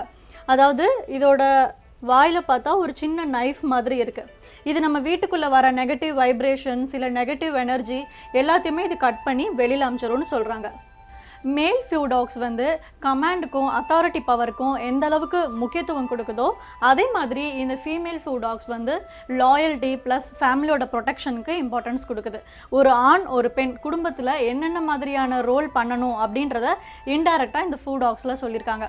அது மட்டும் இல்லாமல் சீன மக்கள் அவங்க கட்டுற ஏதாவது கமர்ஷியல் பில்டிங் ஆகட்டும் இல்லை பேங்க், ரெஸ்டாரண்ட்ஸ், ஹோட்டல் இந்த மாதிரி எந்த பில்டிங் கட்டுறதா இருந்தாலும் அதாவது கமர்ஷியல் ரிலேட்டடாக அவங்க கட்டுறதா இருந்தாங்கன்னா இந்த ஃபூடாக்ஸை வந்து என்ட்ரன்ஸில் வைக்காமல் கட்டவே மாட்டாங்களாங்க. ஏன் அப்படின்னா இந்த என்ட்ரன்ஸில் இந்த ரெண்டு ஃபூடாக்ஸையும் வைக்கிறப்போ வெளியிலேருந்து அந்த பில்டிங்குள்ளே வரவங்க அதாவது அந்த கமர்ஷியல் பில்டிங்குள்ளே வரவங்களோட மைண்ட் எப்படி இருக்கும், அதாவது அவங்க வேறு ஏதாவது பேட் இன்டென்ஷனோட உள்ளே வராங்களா இல்லை அவங்க வந்து உள்ள நெகட்டிவ் எனர்ஜி இல்லை வேறு ஏதாவது நெகட்டிவ் வைப்ரேஷன்ஸை கொண்டுட்டு வராங்களா அப்படின்னு இது செக் பண்ணுமா. அந்த மாதிரி செக் பண்ணுறப்போ அவங்களோட இன்டென்ஷனலை மாற்றி அது வந்து பாசிட்டிவ் எனர்ஜியை உள்ளே கொண்டு வர வைக்கும் அப்படின்றது தான் இதோட நம்பிக்கை. இந்த ஃபூடாக்ஸை யார் எங்கெங்கெல்லாம் வைக்கணும்னு பார்த்தீங்கன்னா பிஸ்னஸ் மேனும் வைக்கலாம், இல்லை ஹவுஸ் ஒய்ஃப்ஸ் தான் வீட்டில் வைக்கணும்னு நினைக்கிறவங்க கூட வைக்கலாம். எந்த இடத்துல வைக்கணும்னா உங்களோட என்ட்ரன்ஸ்க்கு ஆப்போசிட் சைடில், அதாவது உங்கள் என்ட்ரன்ஸை ஃபேஸ் பண்ணி இந்த டாக்ஸ் ரெண்டும் நிற்கிற மாதிரி வைக்கணும். அப்படி இல்லை அப்படின்னா முன்னாடி உங்களோட என்ட்ரன்ஸ் கேட் இருக்குல்ல அந்த கேட்டில் கூட வைக்கலாம். நீங்கள் ஆஃபீஸில் வைக்கிறதா இருந்தாலும் இதே ப்ரொசீஜர் தான், என்ட்ரன்ஸில் தான் வைக்கணும். நீங்கள் மற்ற லாஃபிங் புத்தாவோ இல்லை மற்ற ஸ்டாச்சு வந்து நம்ம வந்து டெஸ்கில் வைக்கிற மாதிரி வைக்க வேண்டாம். அதே மாதிரி இந்த ஃபூடாக்ஸ் வந்து ஃபேமிலியோட ஒரு சேஃப் கார்டியன் மாதிரி தான் ட்ரீட் பண்ணுறாங்க. அதனால் ஒரு பெட் அனிமல் வெளியிலேருந்து நம்ம வீட்டை எந்த அளவுக்கு பாதுகாக்குதோ அதே மாதிரி தான் இந்த ஃபூடாக்ஸும் நம்மளை பாதுகாக்கும்.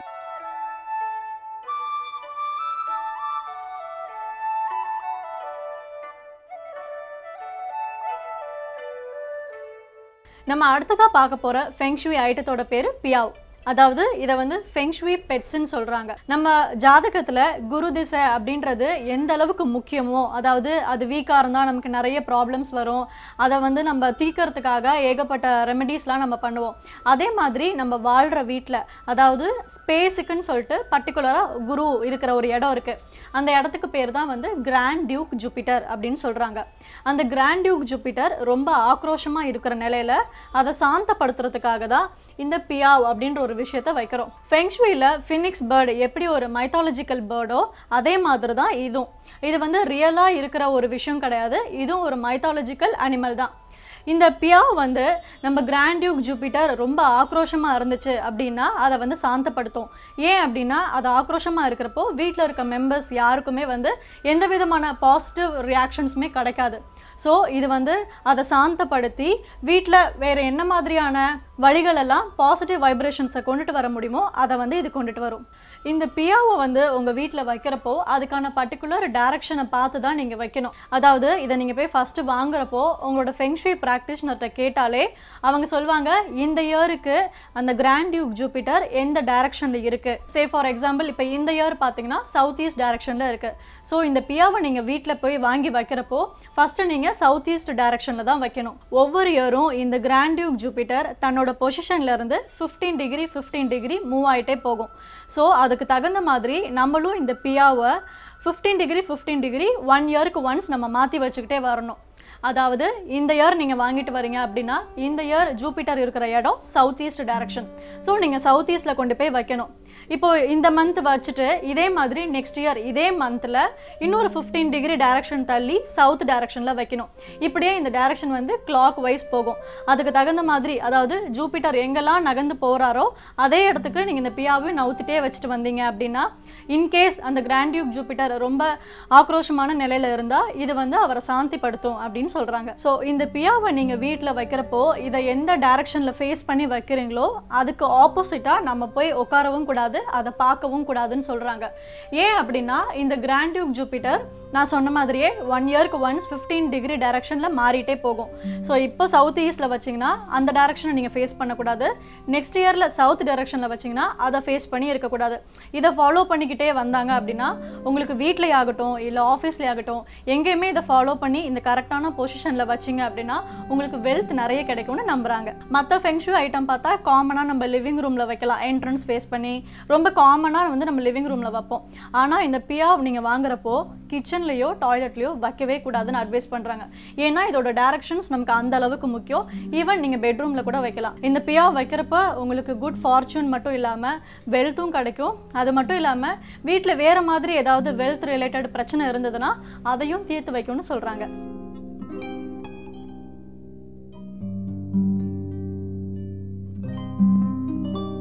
நம்ம அடுத்ததாக பார்க்க போகிற ஐட்டமோட பேர் மேண்ட்ரின் டக்ஸ். அதாவது நம்ம எப்படி ஜோடி புறா இல்லை வந்து லவ் பேர்ட்ஸ் அந்த மாதிரிலாம் சொல்கிறோம்ல அதே மாதிரி தான் இதுவும்.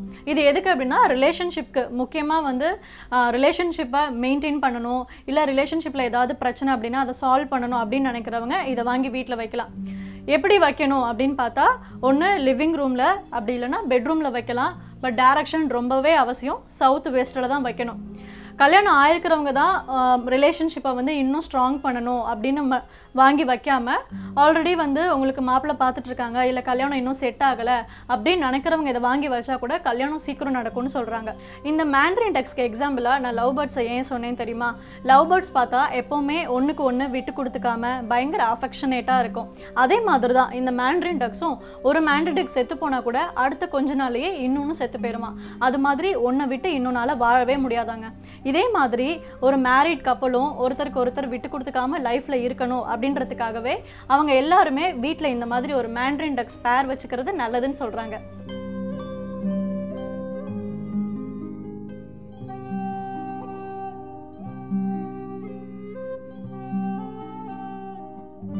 நம்ம இப்போ பார்க்க போகிற ஐட்டம்ஸ் எலிஃபண்ட் அண்ட் ரைனோ. இதில் என்ன விஷயம் இருக்குது அப்படின்னு பார்க்குறீங்களா? இந்த எலிஃபண்ட் வந்து தன்னோட தும்பிக்கையை மேல் நோக்கி வச்சுருக்கு. இந்த மாதிரி அப்வர்ட் ஃபேஸ் பண்ணி வச்சுருந்தது அப்படின்னா அவங்களோட லைஃப்பில் விக்ட்ரி நிறைய வரும் அப்படின்றாங்க. இந்த எலிஃபண்ட் எங்கே வைக்கணும் அப்படின்னா உங்களோட டோர், அதாவது என்ட்ரன்ஸ்க்கு பக்கத்தில் வச்சுது அப்படின்னா விக்ட்ரி நிறைய கிடைக்கும். அது மட்டும் இல்லாமல் இந்த எலிஃபண்ட் நிற்கிறது ஒரு கோல்டன் காயின்ஸ் மாதிரி ஒரு பெட் இருக்குது. அந்த பெட் ஃபுல்லாக கோல்டன் காயின்ஸ் இருக்குது. அதுக்கு மேலே ஒரு இங்காட் இருக்குது. அதுக்கு மேலே தான் இந்த எலிஃபெண்ட் வந்து தன்னோட காலை வச்சுருக்கு. இந்த இங்காட் ப்ளஸ் கோல்டன் காயின்ஸ் இது எதுக்குன்னு நமக்கு தெரியும். எதுக்குன்னா வெல்த்துக்கு, வீட்டில் வந்து செல்வம் நிறைய வரத்துக்கு. ஸோ இந்த எலிஃபெண்ட்டை வீட்டில் வைக்கிறப்போ வீட்டுக்கு செல்வம் நிறைய வரும். அது மட்டும் இல்லாமல் வெற்றியும் கூட சேர்ந்து வரும் அப்படின்றது தான் இதோட அர்த்தம். அடுத்து பார்க்க போகிறது ரைனோ. இதுவுமே பார்த்தா நம்மலாம் பார்த்துருக்க மாட்டோம், பட் ரைனோசரஸ் நம்ம கேள்விப்பட்டிருப்போம். இந்த அனிமலை எதுக்கு நம்ம ஃபெங்ஷுவியில் யூஸ் பண்ணுறாங்க அப்படின்னா, வீட்டில் வந்து ஏதாவது ஒரு கெட்ட விஷயம் நடக்கிற மாதிரி உங்களுக்கு ஃபீல் ஆச்சு, இல்லை அந்த மாதிரியான கெட்ட விஷயங்கள் நடக்கவே கூடாதுன்னு நீங்கள் அவாய்ட் பண்ணணும்னு நினைக்கிறீங்கன்னா இந்த மாதிரி ரைனோசரஸ் வந்து வாங்கி வைக்கலாம்.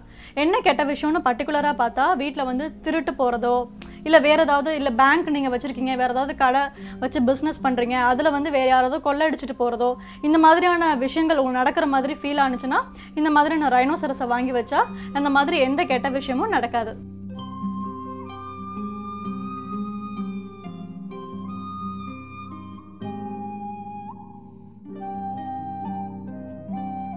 ஃபெங்ஷுவி பற்றின எனக்கு தெரிஞ்ச கொஞ்சம் விஷயத்தை நான் உங்ககிட்ட ஷேர் பண்ணிக்கிட்டேன். பட் என்னை விடவும் ஷார்ட் அண்ட் கிறிஸ்பியாக உங்களுக்கு டிப் கொடுக்க வந்திருக்காங்க மிஸ்ஸஸ் காஷ்மீரா. அவங்க என்ன சொல்கிறாங்கன்னு கேளுங்க. Today's tip is about the northeast corner of your house or your office. Usually in the northeast we have a puja room or a puja counter. But in case you have a toilet in the northeast, or if it is very dirty and filthy, then there are chances that the male members of the family can get affected in the sense of they can have health problems, they can have financial problems, and even relationship problems. So the first thing is, try to keep your northeast corner clutter free and do not have a toilet in the northeast. A second remedy what you can do is that you can keep crystal balls like this hanging in the northeast corner of the toilet. This is the remedy which you can do if you have a toilet in the northeast. இன்னைக்கு செக்மெண்ட்ல ஃபெங்ஷுவி பத்தின பல விஷயங்களை நான் உங்ககிட்ட share பண்ணிக்கிட்டேன். இதே மாதிரி அடுத்த வாரம் வேற பல புது விஷயங்களோட நான் வந்து உங்களை சந்திக்கிறேன். Until then, it's bye from Indumathi. கேரளாக்கு கிளம்புனதுலேருந்து இந்த நிமிஷம் வரைக்கும் நம்ம என்னென்னலாம் பண்ணிட்டு இருக்கோம்னு சொல்லிட்டு ஃப்ரெண்ட்ஸுக்கு தெரிய வைக்கலாம் சொல்லிட்டு ஃபேஸ்புக்கில் ஸ்டேட்டஸாக போட்டுட்டு இருந்தேன். நல்ல காரியம் பண்ண. அதுக்கு லைக் வந்துச்சோ இல்லையோ, கமெண்ட்ஸில் எல்லாரும் ஹோட்டலில் வந்து ஆர்டர் பண்ணுற மாதிரி நேந்திரங்காய் சிப்ஸ் வாங்கிட்டு வா, அதை வாங்கிட்டு வா, இது வாங்கிட்டோன்னு ஒரு பெரிய லிஸ்ட்டையே எழுதி வச்சிருக்காங்க. அவங்க லிஸ்ட் போட்டதெல்லாம் சரி, இப்போ மட்டும் நான் வாங்காமல் போனேன்னு வச்சுக்கோ, ஏன் ஊருக்கு போனால் எனக்கு கொன்னே போட்டுருவாங்க. கவலைப்படாத, பேங்க்ல லோன் வாங்கியாவது இந்த ஐட்டம்ஸ் எல்லாத்தையும் எல்லாருக்கும் வாங்கி கொடுத்துடலாம். அதுக்கு நம்ம முதல்ல இங்கேருந்து கிளம்பணும்ல, இவங்களுக்கு ஒரு பாய் சொல்லிட்டு கிளம்பிடலாமா? கண்டிப்பா. நாளைக்கும் இதே மாதிரி நிறைய இன்ட்ரெஸ்டிங்கான விஷயங்களோட உங்களெல்லாம் புத்தம் புது காலையில் வந்து சந்திக்கிறோம். Until then, this is Keerthi and Krupa telling bye-bye from புத்தம் புது காலை. Bye.